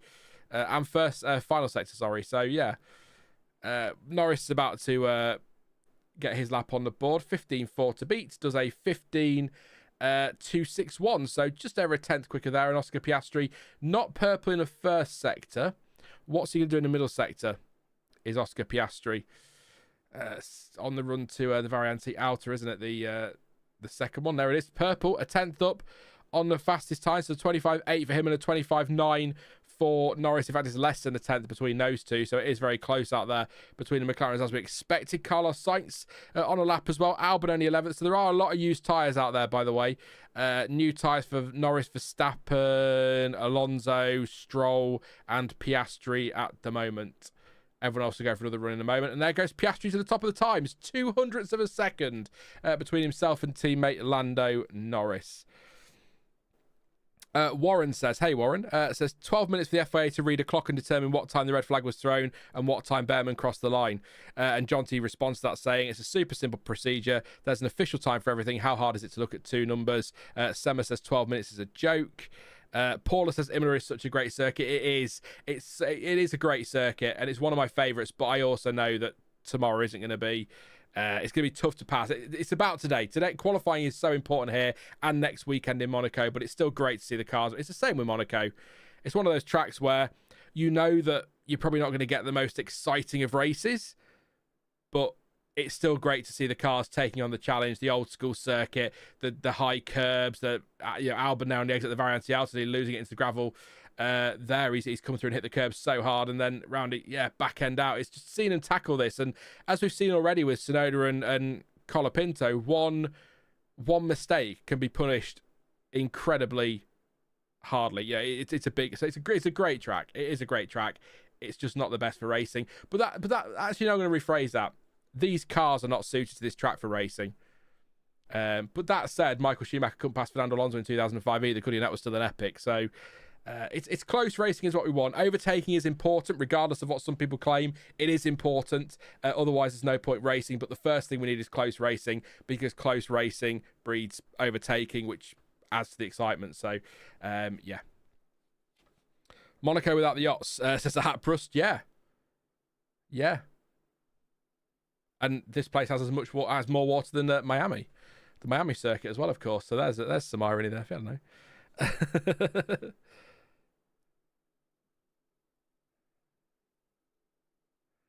Bearman's being interviewed now by Sky, so I'll try and listen to this. He's going to be checking.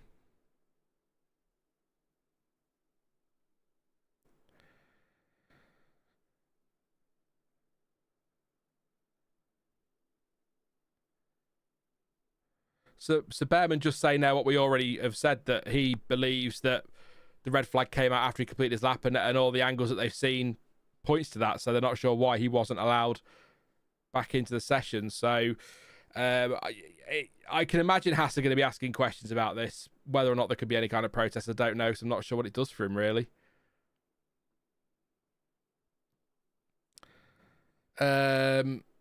Yeah. Oscar made 2 mistakes and still provisional pole. That dude has had his Weetabix this morning, says Louis. Yep. Yeah, he's a talent, is Piastri. I just don't want to get overexcited for this year, because I'd kind of love, as I said the other week, there's been so long since Australian world champion. That's one reason to really root for him, but the other one is just I think he's a good guy, a nice guy. And I've made the comparison a few times to Kimi Räikkönen, by the way, in just how cool and calm he is, as Pierre Gasly takes a lot of curb at the chicane there. But somebody made the point on a short that Sam did asking that same question, said that he reminds him of Mika Häkkinen. And you're sort of like, that's a great point. Mika Häkkinen's a great shout.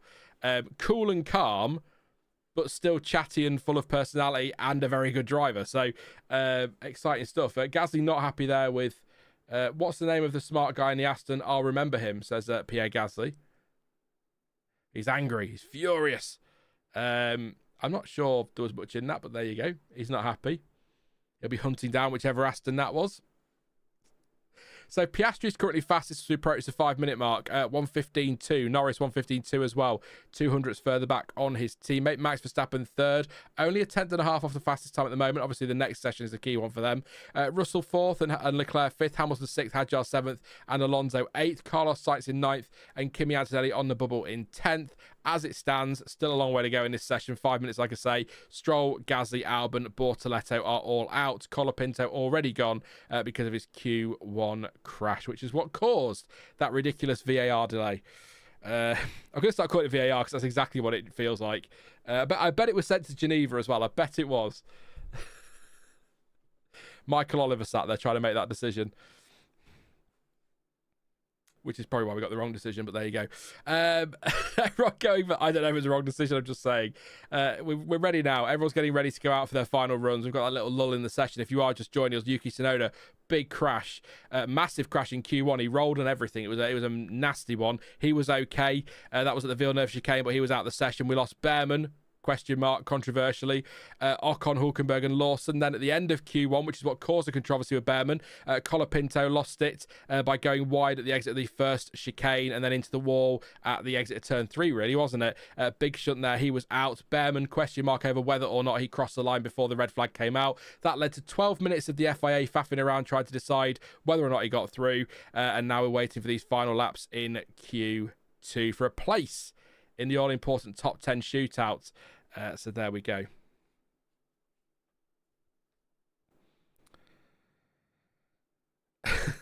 Maybe, Louis. Maybe. That would have been quite funny.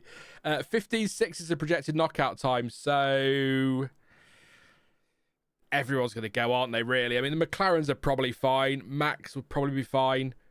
George, borderline, but we'll probably get through. So everyone for Leclerc has to go. I think pretty much everyone will go again, I would have thought. I'll remember him was a great line. It really was. Who was the smart guy in the Aston? I'll remember him. Yeah. Some Game of Thrones stuff going on there.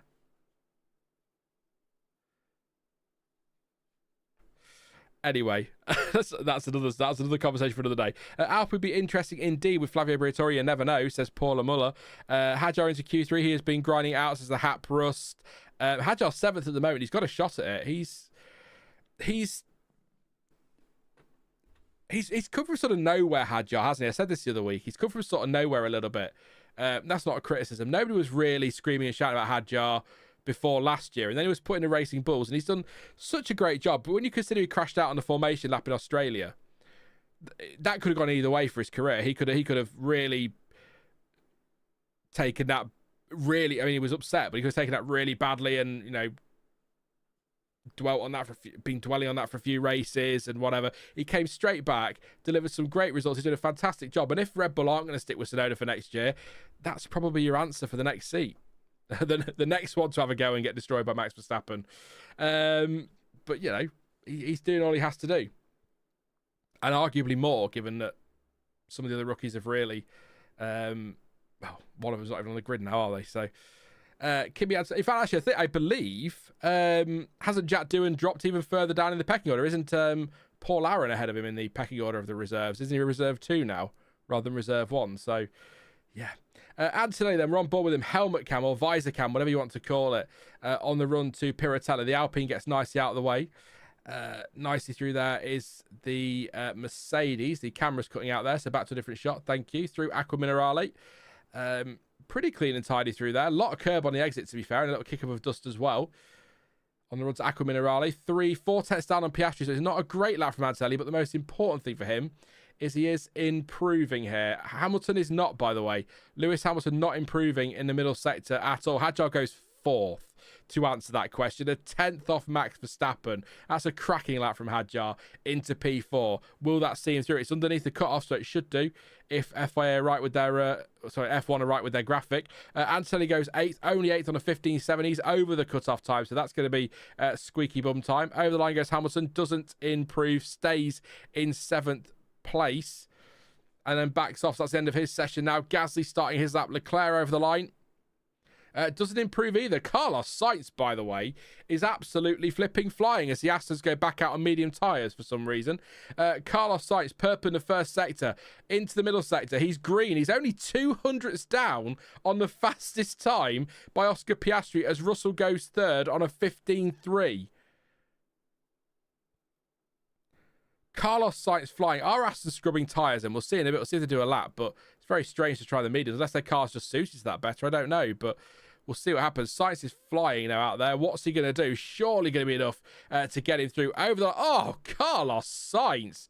1:15.1 goes fastest of anybody in this part of qualifying. It's not for pole position, unfortunately, but what a lap as Alex Albon goes 7th for Williams. The checkered flag is out. Both Williams thought they might be through here. Gasly is improving, so he's one to watch at the moment. He's down in 14th place. Stroll is flying as well. 2 tenths up on Antonelli, so I think Antonelli's in trouble now.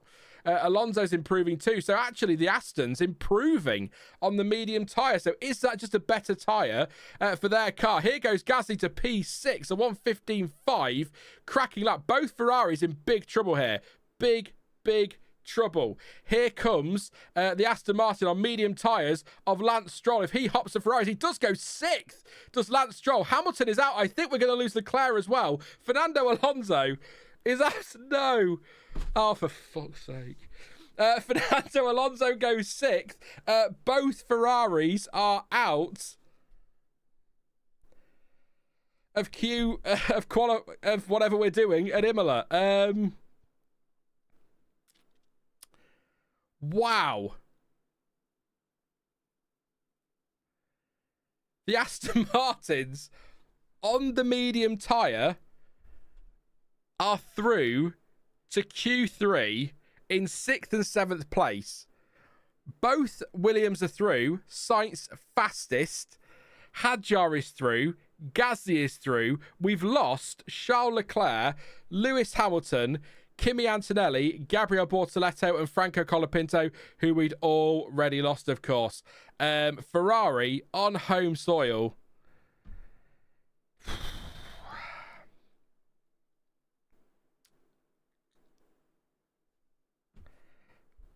Sure. Yeah, Charles not happy there. Yeah. They just said on commentary that Alonso's got the upgrades and Stroll hasn't. I thought they both had them. I will, if I'm wrong on that, I apologise for saying that earlier. But yeah, sorry about the language if you don't like swearing. But if you don't like swearing, try being a Ferrari fan. you'll soon bloody get used to it. I promise you that. Oh dearie me. Well, look, positives. Aston Martin has arrived as a team this year. Finally, they're 7 races too late, but they're finally here. Although Stroll did well early doors, didn't he, with those points in the first couple of races. But big upset, massive surprise. And do you know, actually, I'm going to say this. Losing Ferrari, annoying, a bit surprising. Actually, I'm a bit more surprised at Antonelli going out. I think he's been better than the Ferraris have for much of this season at times. So, as a team, I mean. So, a little bit surprised to see him down there in 13th place. But given the difficulty of overtaking around Imola, that's probably game over for any hopes of a big Ferrari result today or tomorrow. So, I was just going to say, just speculate on Williams. I do wonder if with qualifying being so important, whether they've lent more towards the 1 lap pace this weekend than race pace. Because if they Sainz is unlikely to take pole. Yes, that's a great lap, but we're going to be well into the 14s for pole, I would have thought. The McLaren's also used tyres, according to that. I might be wrong on that, though. That might have been their laps they were just out on track with. But if he can qualify top 5 and be the head of a DRS train and keep everyone behind him, that's potentially an amazing result for Williams. So leaning into qualifying would make a lot of sense. But you don't want to compromise yourself too much tomorrow because although tough to overtake, that is a long run to turn. Well, it's turn 2 and 3, isn't it? The first chicane with DRS. So, yeah, no Ferrari powered cars in the top 10, said Jake, and says, we saw Ferrari power unit failures at the last race. Have the engines been turned down? Says Jake. It's I don't know, mate, but it's a fair question. Yeah, we've got Mercedes. Whatever Red Bull run these days. RBPT, Honda, Wednesday. Mercedes. Renault soon to be Mercedes. Then whatever, again, the Honda Red Bull powertrains thing. And then, yeah, Mercedes again. So, yeah, good point. Yeah, again, John says we've often seen how Alonso could defend on narrow tracks if they've lent into quali as well. But I say that, if they've lent into 1 lap pace, Jonty, why are they using the mediums? That must just be that the medium tyre works better on their car than the soft. But don't forget, this year's medium, although the compounds are slightly different anyway, is last year's soft. So that's the same tyre they would have used to qualify on compound-wise last year. So it's still a very soft tyre, but it's not the softest. So I'm not sure what's going on there. Hapril says it's a Honda. I'm still putting a question mark over it because Honda left and then came back, and then they're off to Aston, and then they'll leave again in a few years and come back again. And yeah, Honda was sort of like, we're leaving, we're done, it's over, we don't want to be part of F1 anymore. Oh, hang on, they're winning championships. No, we're Honda, we never left. Please put us on your car. Yeah, the Tag Heuer engine, that was yeah. The Unchained guy said he doesn't believe Williams when they said they weren't bringing upgrades. Guess he was right. Well, apparently they haven't bought upgrades, according to the car display thing.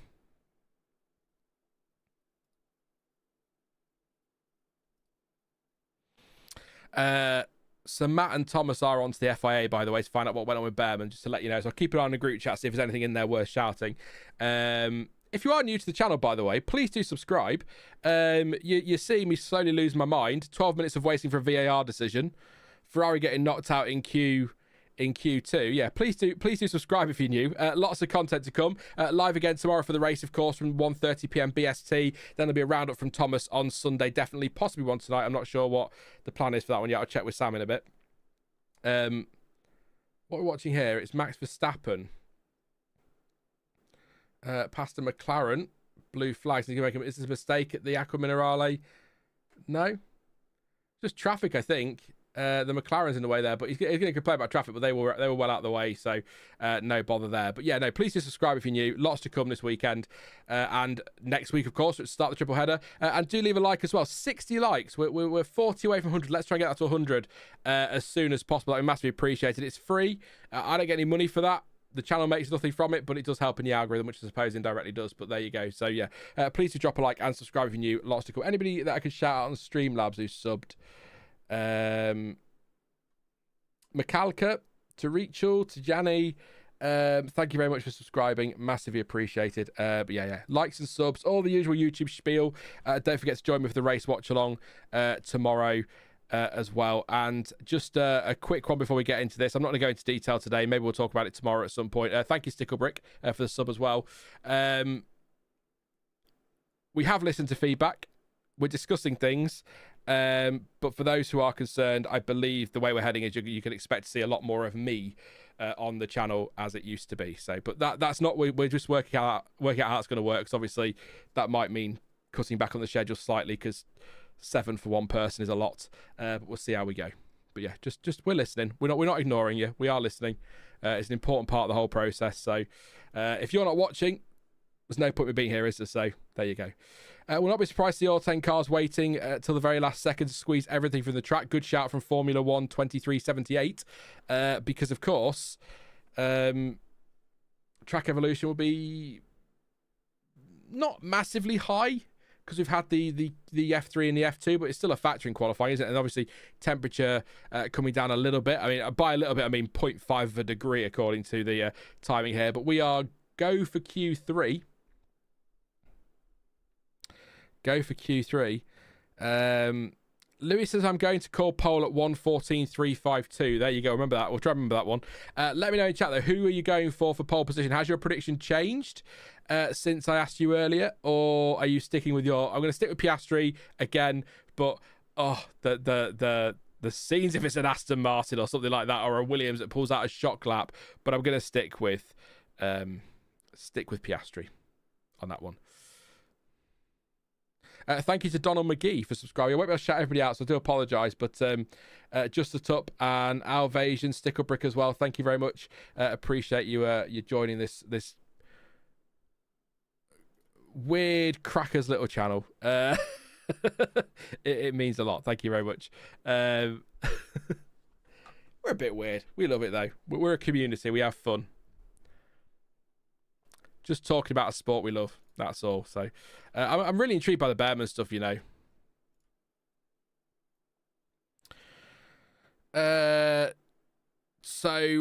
Following the incident at the end of Q1, Franco Colapinto was taken to the medical centre for precautionary checks as per the procedure. He is okay, has been checked and cleared to leave. So Colapinto okay, just to let you know, after his crash at the end of Q1. Donald says, Carlos, I live on hopium. Yep. So if you're a Ferrari fan, you need a lot of that as well. So yeah, I'll have to get a prescription for it, to be honest. Formula One 2378 says, I go for Alonso for pole. That'd be incredible. He's on the softs now. I'm really intrigued as to why they're running the mediums. Again, I guess it is just that it suits their car better. Or are they up to something with the softs tomorrow? I can't see anyone running the C6 tomorrow, unless we get a late safety car or something. I'm not sure. Maybe at the start and hoping for an early safety car, but get that extra boost off the line. I don't know, but I'm not sure. They're 1-2 at the moment because their first one's out there. I'm just going to have a quick drink while they gear up for the lap. So give me 2 seconds. I'm back with you.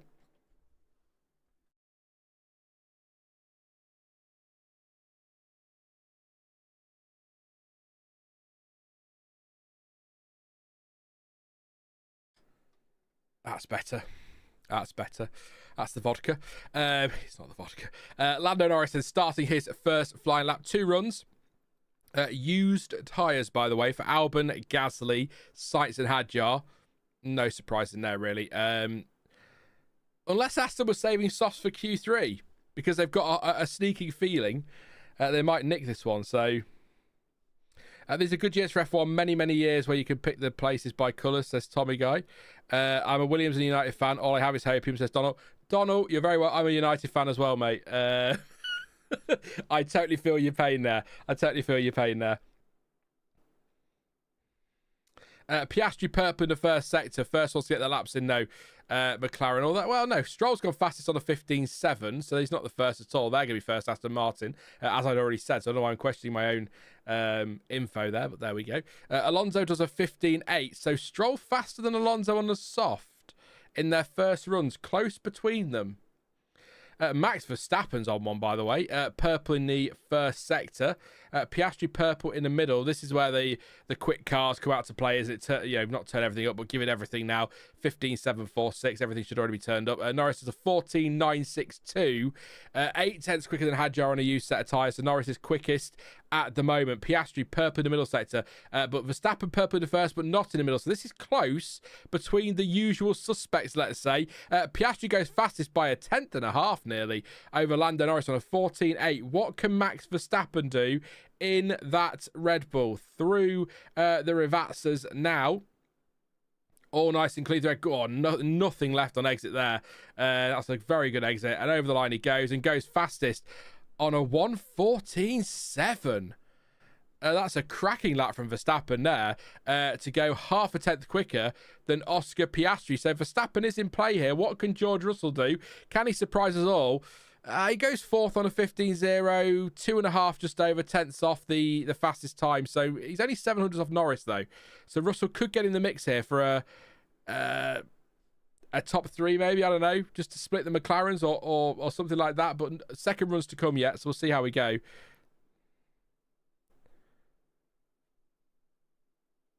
You can laugh, John T, but we're in a Europa League final where we're playing 17th in the Premier League. Possibly the worst European final ever. But we aim to please. Here comes Carlos Sainz, though, over the line. Is it going to be pole? No, it's not. He's on used tyres, though. 15.8, a second off the fastest time here. Sema says, seriously, Adrian has done some error improvements to the Astons. They have smashed Ferrari. Aston were pretty adamant that they weren't going to pull Adrian Newey off the 2026 car. That was the last I read, but that was weeks ago. So they might have months ago even. That might change. But either way... It could be track specific, so I won't get too excited, but it's great to see them up there. And if they carry that on into Monaco and Spain, then we can start to get excited for Aston again. But it's quite a unique track as well. They all are in the early stage season, aren't they? So, but yes, Verstappen 1:14.7, fastest time at the moment, half a tenth clear of Oscar Piastri, who is a tenth and a half clear of his teammate Lando Norris. George Russell 700ths further back in fourth, with Hadjar 7/10ths further back in fifth. Stroll only 200ths off Hadjar for P5, and Alonso only 900ths really off Stroll ahead. Sainz couple of hundredths off Alonso, and then back 3/10ths to Albon, and then a couple of hundredths back to Gasly. But Gasly, Albon, Sainz, and Hadjar all on used tyres, which actually makes the Hadjar lap look a little bit more impressive as well, actually, doesn't it? He did that on used tyres and is ahead of both the Astons on fresh tyres. What will Aston do? Are they going? So there's a lot more time on the board here for Russell because he's got it wrong. Exit of Aqua Minerale he did. Big correction, back end stepping out, bit of a slide there. So that's cost him some time. So that brings him into play to potentially split the McLarens if that was to finish like that. So yeah, maybe that's it. Yeah. Yeah. He's not getting involved, but if he happens to point things out, I'm not going to tell you what to do with that side pod, but if I was doing it, I'd do this. I get what you mean, yeah? That kind of thing. I didn't do it, but if I was to do it...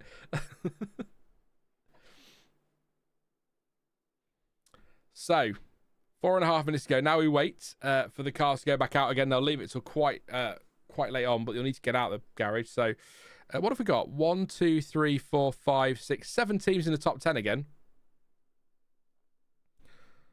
It's got the potential to be a great season, this. Although I feel like people aren't really bothered by the title fight this year. It feels like it anyway, just in people's feedback and stuff and what you're reading. But it could be a classic. Long way to go. We're only 7 weeks. It's only race 7. We're not even a third of the season in yet, so long way to go.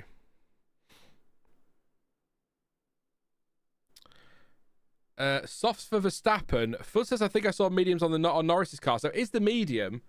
Oh, no, that's a point. Why didn't I pick up on that? It's soft for Piastri.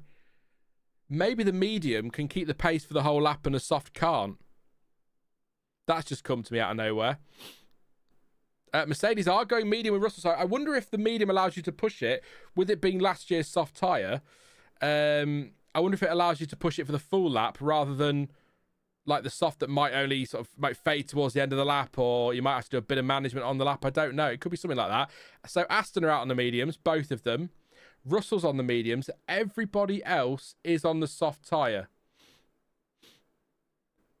Interesting.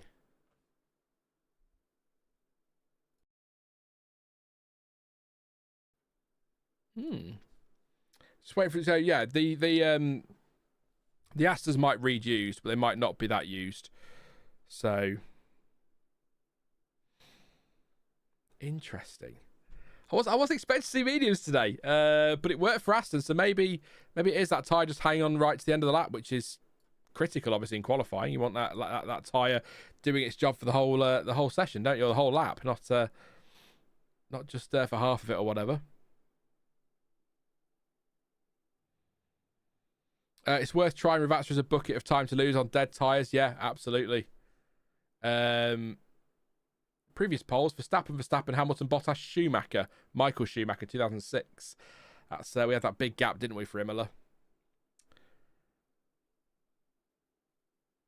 Here we go then. 2 minutes to go. Shootout for pole. Verstappen currently has the advantage. Half a tenth clear of Oscar Piastri. Lando Norris a tenth and a half further back. Russell out there as well. The graphics are soft tyre, but he's not exiting the pits. There we go. A new set of medium tyres. Carlos Sainz saying something on the radio I missed there, but right, Oscar Piastri first to go for it then. Final runs. These have got to count. Last chance for pole if he wants it. There are cars ahead that are going to be in his way, but hopefully they'll hop out of the way fairly quickly.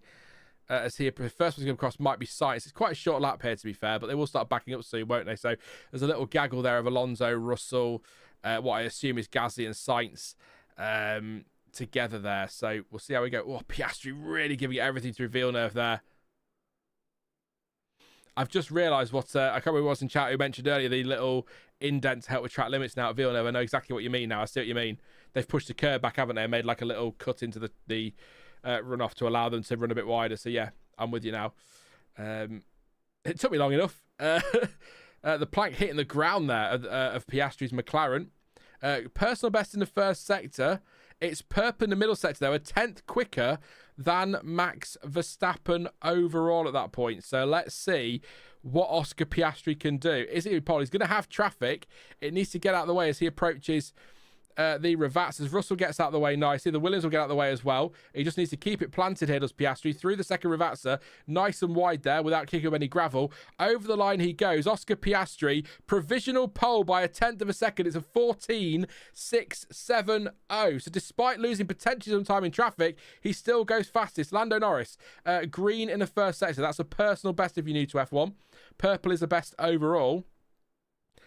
Checkered flag is out for the end of the session. Max Verstappen is 2/10 up in the first sector on Oscar Piastri already, and Norris is not improving. Lando Norris is not going to be provisional pole unless he pulls out a hell of a final sector. He just went really aggressively over the inside curb at the Variante Alta there, so big jump over there for him. We'll keep an eye on Verstappen. Norris, unless he gets a great final sector, is not in this. Verstappen is down on Piastri and not improving in the middle sector, so it's all in that middle sector for Oscar Piastri. Norris over the line, stays P3. Max Verstappen needs a mega final sector here. It's going to be close. Carlos Sainz improving across the board. We'll go to him shortly. We'll see what's going on. But here comes Max Verstappen. Is it enough for pole position? It is not going to be enough for pole position. 0.03 of a second. Oscar Piastri is on pole position as Alonso goes fifth in the Aston Martin. Here comes Carlos Sainz to the line. What can he do for Williams? Goes 6th place for him, 1,000th of a second behind Fernando Alonso. Very close there. Russell is improving. He goes 3rd. He does split those top 3 and moves ahead of Lando Norris on the grid. We've still got Stroll out there, not improving. Hadjar out there, not improving. In fact, Hadjar pits. Oscar Piastri is on pole position for the 2025 Emilia-Romagna Grand Prix. Max Verstappen, 0.03 of a second further back in 2nd. George Russell 3rd on that medium tyre, a 10th off of Verstappen, and only just over a 10th off pole position at the end. And Lando Norris, a 10.5 back on Russell and 0.3 off Piastri, his teammate, on pole. He's in P4. Fernando Alonso rounds out the top 5. What a lap for Alonso that was on those medium tyres. Both Astons into Q3, both Williams into Q3. Great stuff, but Piastri on pole. John says, what a grid. What a grid. This could be a very special race or a very special DRS train. We'll see how we go. Great lap there from George Russell, that on the mediums, I think. Not far off pole at all. So the mediums clearly hang on quite nicely across the lap there. Cheeky bit of lap 1 madness. We could have a good Franz race here. Yeah. Is it Franz Hermann, the name he was using? There you go. Hatpril says Russell is a 3rd burglar, which sounds like an insult. It's not. I am impressed with what he's done this year. Agree. Awesome, Gris says Sema. The run down to turn 1 is going to be really interesting, says Louis. George still continuing his superb P5 run, says Formula One 2378. Top 5 run. Yeah, Luke's lolling at 3rd burglar. It does sound like an insult, but I know exactly what you mean. But be very careful if you use that. Make sure you get it right. George, well done. The Sema. Mark says, let's go. Master says, wow. History says, Oscar. That will feel good for Alonso, I agree. Yeah, just to be not last or not down the back end somewhere.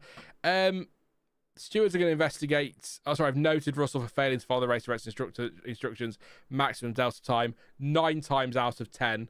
That just gets ruled as mitigating circumstances for backing off for traffic. So probably nothing there. But I'm really interested post-session to see what happens with Ollie Bearman and the FIA. Because even if Haas, let me know what you think, chat. But even if Haas were to protest that decision, what does it do for him? He's still be 19th, isn't he? They can't put him into Q2.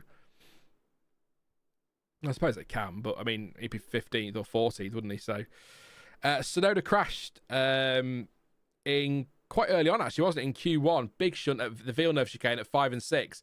Hit the curb on the inside. Watching Hadjar here, by the way, why he didn't improve. Oh, he went wide as well. There you go. Oh, he's so frustrated. Went wide at the exit of turn 2, turn 3, very much like Colapinto, but didn't lose it. And then punching his steering wheel out of frustration. That's why he pitted in game over. But yeah, Tsunoda, big crash. Even rolled the car at one point in that crash. So not good at all. What did Norris do? So Norris comes across. So he comes through the dust of Hadjar running wide. And then over that curb at the chicane. I'll use the corner numbers for you. 14 and 15. That's a big leap as well. Airborne. But yeah, Tsunoda, massive crash. He's absolutely fine, by the way. He is okay. And Colapinto crashed at the start of, or the end of Q1 at turn 2-3. He's okay as well, just to let you know. So, waiting for replays on Stroll's lap. I don't know if he just ran out of tyres or whether he's had a problem there. I don't know, but we'll keep an eye out for that one. Just looking to see if there's anything on the... No. Nothing yet on Bearman, but we'll keep an eye. They might do something. They might just go and complain to the FIA and see what they can do, but... Very true, Hatprust. Very true. Yuki had a bad flying lap. Yeah, very bad flying lap. Very bad. Hadjar, I get what you mean. Hadjar went rallying. Yeah, he did. That cost him his time there. Yeah.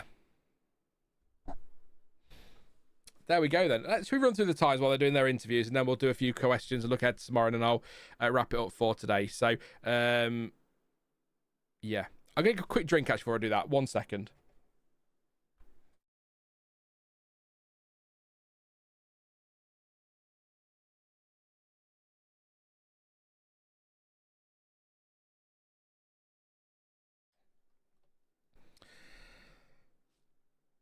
210. Remember 210, everyone. Comment down below if you watch this later. 210 if you got this far in the stream without crying. Oscar Piastri is on pole position for the Emilia-Romagna Grand Prix at Imola with a 1:14.670. He qualified 300ths ahead of Max Verstappen in second place, with George Russell in third, just a 10th further back. Great stuff from George, who did his lap on the medium tyre, which seems to be a pretty good tyre over one lap in qualifying, arguably for some, particularly Aston Martins, we'll get to that in a minute, more so than the C6. Lando Norris only fourth in the end, 3/10 off pole and a 10.5 off Russell in third, with Fernando bloody inevitable Alonso, the wily old fox that he is, in fifth place in a much improved Aston Martin. All the shocks coming from them today with the medium tyre, right up there, brilliant stuff.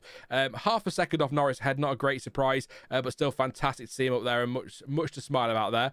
Carlos Sainz just a thousandth of a second further back in sixth, with teammate Alex Albon in seventh and Lance Stroll in the second Aston in eighth. That's a nice little group there, isn't it, of cars? Isaac Hadjar ninth, made a mistake on his final flying lap at turn 2. That frustrated him, obviously. That's why he's down in ninth place. And Pierre Gasly ended up 10th in the end after a cracking lap in Q2 actually to get through. Charles Leclerc and Lewis Hamilton 11th and 12th on home soil. Misery for Ferrari as usual. Kimi Antonelli on home soil as well, of course, down in 13th place. Bit of a surprise there too, with Gabriel Bortoleto scraping through, potentially controversially, not through his own actions, but scraping through into Q2, ended up 14th, and Franco Colapinto 15th after his crash eliminated him at the end of Q1, technically speaking, even though he was in Q2. Liam Lawson 16th, and Nico Hulkenberg in 17th, Esteban Ocon 18th, and Ollie Bearman in 19th. Still a big question mark over what the FIA were messing about with there. Couldn't work out whether Bearman had crossed the line to complete his lap before or after the red flag came out for Colapinto's crash. So we had a 12-minute delay there, which was thrilling. And Yuki Tsunoda with a massive accident at the Villeneuve chicane. He's okay, as is Colapinto, but he's down in 20th. Don't be surprised to see Colapinto and almost certainly Tsunoda starting from the pit lane tomorrow. But that is your grid. Who was your qualifier of the day then, chat? We've not done that for a while. And then we'll do a few questions and we'll wrap up for today. But who was your qualifier of the day? I'm just happy I got a point on my predictions for the season. I need that. So, Alonso, Sainz, got to be worth a shout as well there, surely. That lap from Gasly in Q2 was pretty bloody special to scrape through. I mean, Piastri took pole, so if you want to be really pedantic about it, Piastri was qualifier of the day because he finished first and got pole. So, but you know what I mean. Who impressed you the most out there today? I'm going to say Alonso, just because it's nice to see him up there. But the fact that Sainz all but matched his time, you're splitting hairs between them two potentially. But yeah, great stuff. Great stuff from Lando Norris. Lance Stroll for not binning it, says Stockbridge there, Side Stockbridge. Alonso 5th on used medium, says Corn. Foot says Sainz, Alonso Bearman. His deleted lap was very good. Good shout, actually, that one. It's not going to count for anything, is it, unfortunately? But yeah, it's a good shout. Chauncey says Nando. There you go. That says Sema says Piastri. Hate to say it, says Hatbrust, but Alonso. Stroll is better than people think, Pascal. Let's not get back into that debate, mate. I can't go over the arguments again. And Aston knocking out both Ferraris on mediums is my goat, says Hank. So, yeah, also Oscar, of course, and that, yeah. Something to smile about after your Eurovision misery the other night, and that. There you go. At least Piastri's on pole and is top of the championship, and I have to say, you never know around Imola. As we've seen, the slightest mistake can have devastating consequences. I mean, historically we know that anyway, but it's not a guarantee, but I feel like if he gets to the first chicane first, there's probably no looking back for Piastri, and it's going to be tough for Norris to come through for fourth. So I think Piastri got a great shot tomorrow. Verstappen needs to get him off the line, really, I think. If he does, we could be in for an absolute stonker tomorrow. But I think this could be one where Piastri disappears. I still think there's more that McLaren can give on race day. So particularly if they look after their tyres, continue to look after the tyres as well as they have done. So Carlos, Alonso and Stroll for Sema Dragon. Michael says Ferrari. Don't, Michael. Leave me alone. I can't take it anymore. I'm guessing no one's going to run soft tomorrow, says Louis. Yeah, nobody's. Unless we get like a late safety car, maybe it's worth a go. If the race going to agree with 2 laps to go or something, maybe it's worth it for someone in the mid pack, but not at the front unless they really need it. I can't see it happening. It's Very soft. Everyone is catching up. Max is squeezing out where he can for qualifying, but the long term of that car is not there stable as the weight decreases over time, says Tommy Guy. Max has the inside to turn 1, but the outside for the first stop at turn 2. They'll be alongside each other and both will go off, says Fudd. Yeah, there'll be nothing given while they're into turn 1 from either of them. Don't know if I can stomach watching tomorrow as a Ferrari fan. Says Ace. No. I have to because I'm doing the watch along. It'd be quite funny, wouldn't it, if I went live for the watch along and then we were watching, like, I don't know, a Friends marathon or something, because we'll just watch loads of Friends episodes or something, because I just don't want to watch the race because I'm a Ferrari fan. It hurts. In a Mercedes top, supporting Kimi Antonelli this weekend, and he goes and qualifies 13th. If these t-shirts become a jinx, that's it. Russell wins after Max and Oscar take each other out at the start. I was thinking how close the gaps have got between 1st and 15th is incredible, says Annette. Yeah, I mean, Gasly did a 15.7 there in 10th, and Antonelli on his, even though the track was improving, Antonelli in the second qualifying did a 15.7 as well, so it's close in there. 15.6 and 15.7 for Ferrari would have been enough for a top 10 for both of them, funnily enough, based on those late tyres. I know Hadjar had his mistake in that, so that's probably part of the reason why there, but yeah. Alonso, that's my stomach. Wow. So who's getting the pole? Max or Piastri, says Demonic. I'm guessing Demonic's a little bit too far behind the stream, but hello, Demonic, if you catch up later. Piastri on pole. So I'm going to say Piastri. There you go. I grew up with Friends. It's my childhood. You could say it didn't age well. You could say it's terrible now. That's fine. But I grew up with it. And it was everything to my generation when we were younger, or much of my generation. It's all we talked about at school. Yes, I can remember school briefly. No, I can't. What is a school? Even looking in the direction of the Ferrari car burns my eyes. They are doing so bad. Yeah, fair enough. Alonso pushing Lando wide at turn 1, says Formula One 2378. I tell you what, actually, forget the top 4 for a second, and I'm coming off your comment here to look at something else. That little group there, Alonso, Sainz, Albon, Stroll, and you can throw Hadjar in there as well, maybe Gasly, but that little group there, that's a really tasty run to turn 1, isn't it? When you think about how important the money is in the Constructors' Championship, if Kevin's here, he'll love me talking about this, but the money in the Constructors' Championship is so important. Although you might argue not so much this year with the wind tunnel time you get with the new regulations, but it is still important to teams. Every point's going to matter. That's a tasty run down to turn 1. That's a tasty little race there, but I think you're probably looking at 2 groups there in the top 10, aren't you, really? I can see Alonso, as John T pointed out earlier, I can see Alonso. He's great at defending here. We can go back to 2005 to prove it. He knows where to place his car. The widest Aston Martin in the world. He could be the head of a very long DRS trade tomorrow if the race pace isn't in the Aston. We'll find out tomorrow. I hope it is, because I'd love them to get some big points on the board. So there we go. Plus, I backed Alonso for points this weekend, so there we go. Trulonzo, yes, the Trulli train, but with Alonso, that's good. I like that. Trulonzo. All right, let's write that one down. Max and Oscar turn 1 again. Yes, that's going to be tasty down there. It is a bit of a comeback from Aston, isn't it? It really, really is. So a lot of greedy drivers close to the front. Eyes may get big, says the Hatprus. Yep. Yeah. Any questions? Let's have some questions. Throw your questions at me. I mean, not too aggressively. And we'll answer a couple, and we'll finish at 5. That's 12, 13 minutes from now. And then we'll call it there, and then I'll go and get showered and ready for the fun tonight. I probably ought to message people first and let them know what the situation is. I just leave work and forget about everybody. Cope.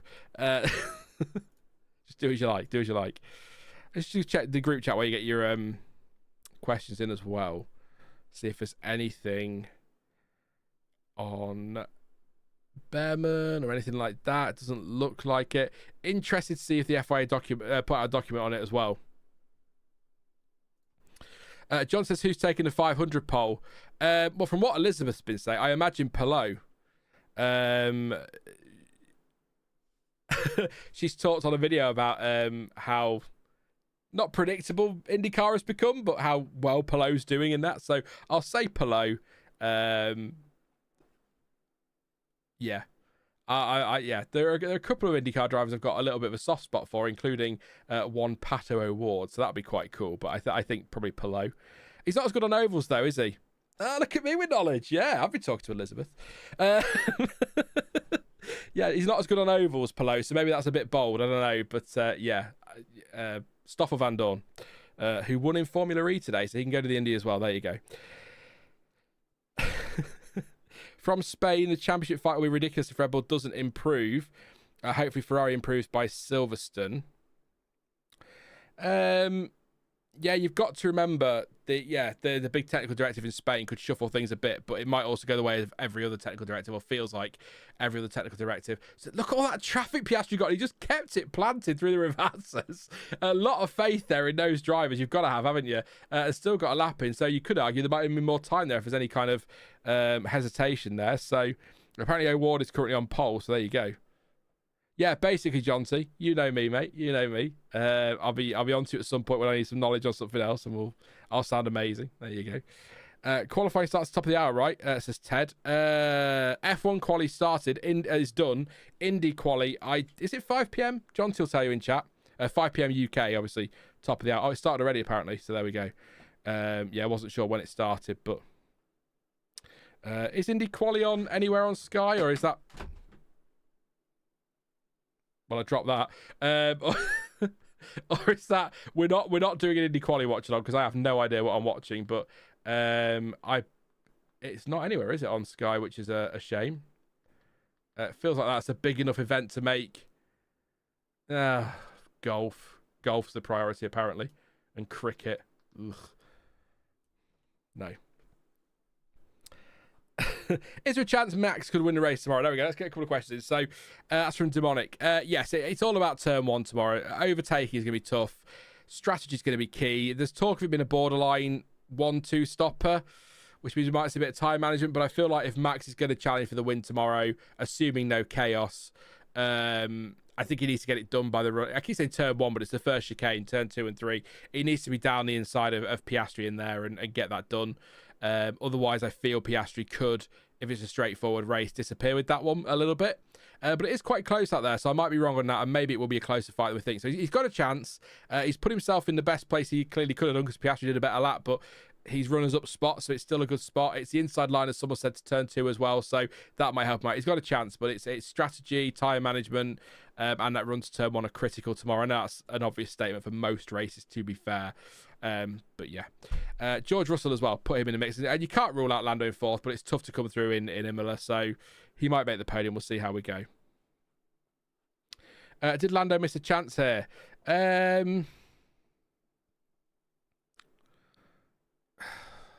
Yeah, I guess. The pace is there, isn't it, for pole position? Piastri put it on pole, so that McLaren with the pace they've had, it should be. I know 4th isn't terrible, but it should be higher than 4th. So yeah, he's missed something there, but pretty sure I have to pay to see Indy quali, which is pretty insulting given the 12 million ads I would have to watch. Says that for us. Am I confused by the Indy quali here? I don't know, but yeah, F1 quali is done, I'm afraid. If you've missed that, I'm sorry if I've spoiled anything for you, but I'm fairly sure Indy quali. I thought Indy quali was later. It is. Quali 2 and Quali 3 are tonight, 8 p.m. UK time, so 9 p.m. in Europe and 3 p.m. Eastern time. And then Quali 3 follows straight afterwards. So are they like properly separate sessions then, Indy Quali 2 and Quali 3? Not like F1 where they sort of have it as one big session. There you go. Kylan says Verstappen will win the championship.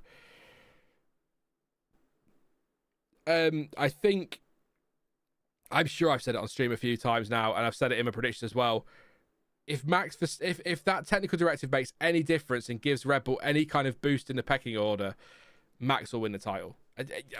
He's done it before. I think if he's got a car that can do it, he'll do it.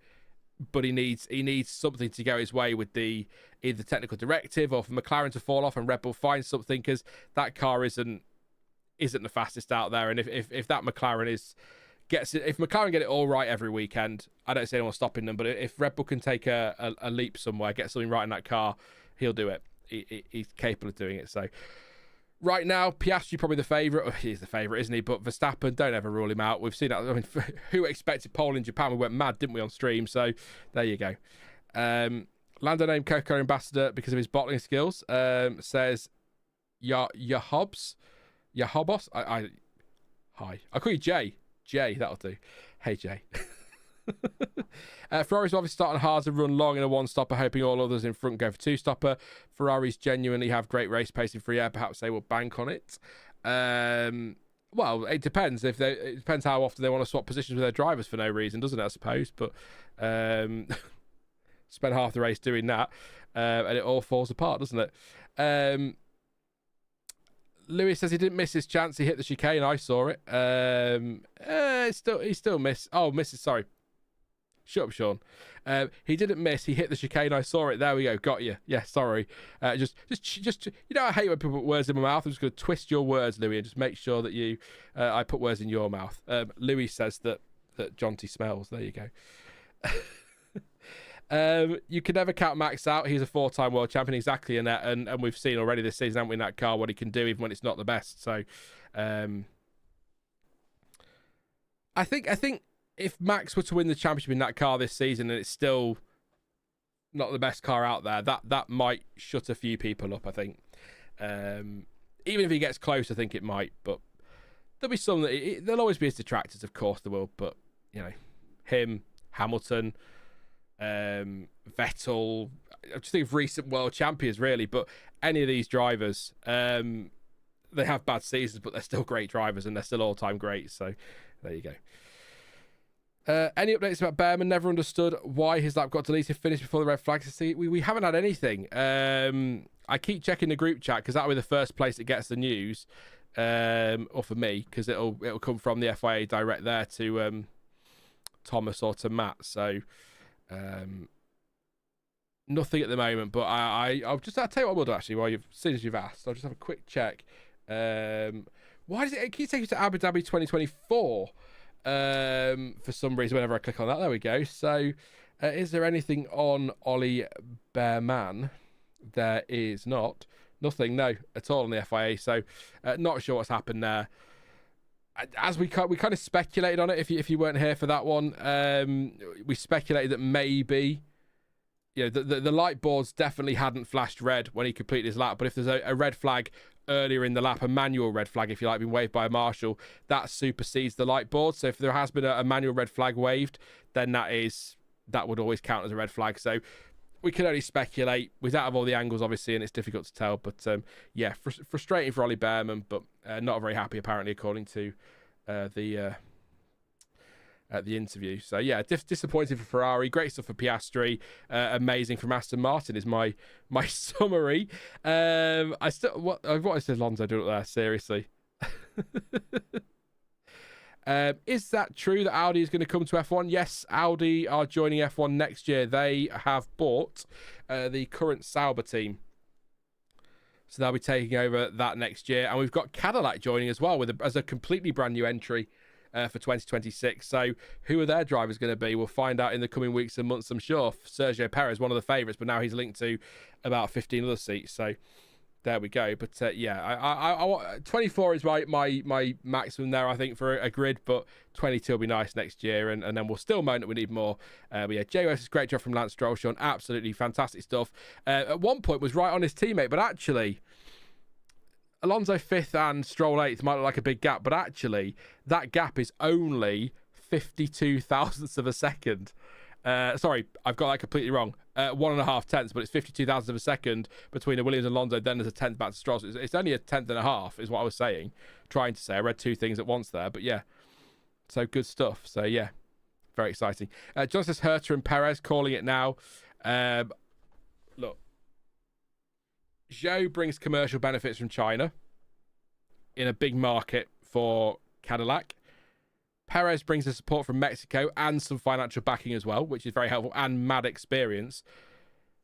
People didn't like it in the comments, and I read it, but Valtteri Bottas is a name that you can't rule out. If you're a brand new team and you're building a brand new car with eventually a brand new power unit in a new set of regulations, a lineup of Perez and Bottas might not excite a lot of people, but from an experience point of view, that would be incredible at that team. But I didn't consider him, but I liked Elizabeth's Palou pick. I thought that was a bit left field. And I quite like that as a pick. So I think that's a bold pick, but I don't think it'll be Herta. I really don't. They've kind of backtracked a bit on the All-American thing, haven't they? And I wonder if we might end up with a Joe Perez or a Perez Bottas or something like that lineup rather than American driver. But eventually there'll be an American in there for sure. Let's see. Freeze says, didn't Pelot say he wasn't looking at an F1 seat? You can never trust what drivers say, Freeze. Nico Rosberg, I keep going back to it. Nico Rosberg signed a new multi-year deal at Mercedes and then retired a few months later. So you can never trust him. You can never trust him. Yuki Tsunoda in the background there in the pen, so he's all well behind Leclerc. So there we go. Let's wrap it up then. That is the end of the stream for today. Please do leave a like before you go. We've got over 100 likes, so thank you so much to everyone who dropped a like on the stream today. Really appreciate that as always. And subscribe as well if you are new. Quick shootouts for, is it Uga? Hannah, to Donald, I've already done those ones as well. Just to top Alvasion as well for subscribing today. Appreciate your support. But yeah, please do leave a like and subscribe as well. I'll be back tomorrow at 1:30 p.m. It's an hour earlier, 1:30 p.m. BST for the race watch along. Keep an eye out on Planet F1 socials as well. Thomas is in the paddock in Imola, so he'll have a roundup on socials for qualifying, and there'll be probably something post-race as well tomorrow, which might be on the channel. We'll see what I decide on that one, but we'll go with that one. So keep an eye out on those, and lots of content next week, of course, as we wrap up Imola and prepare immediately for everyone's favourite, exciting, thrilling race of the year, the Monaco Grand Prix. It'll be a cracker. But as ever, thank you for watching. I've been Sean. This has been the F1 Word, and until next time, goodbye.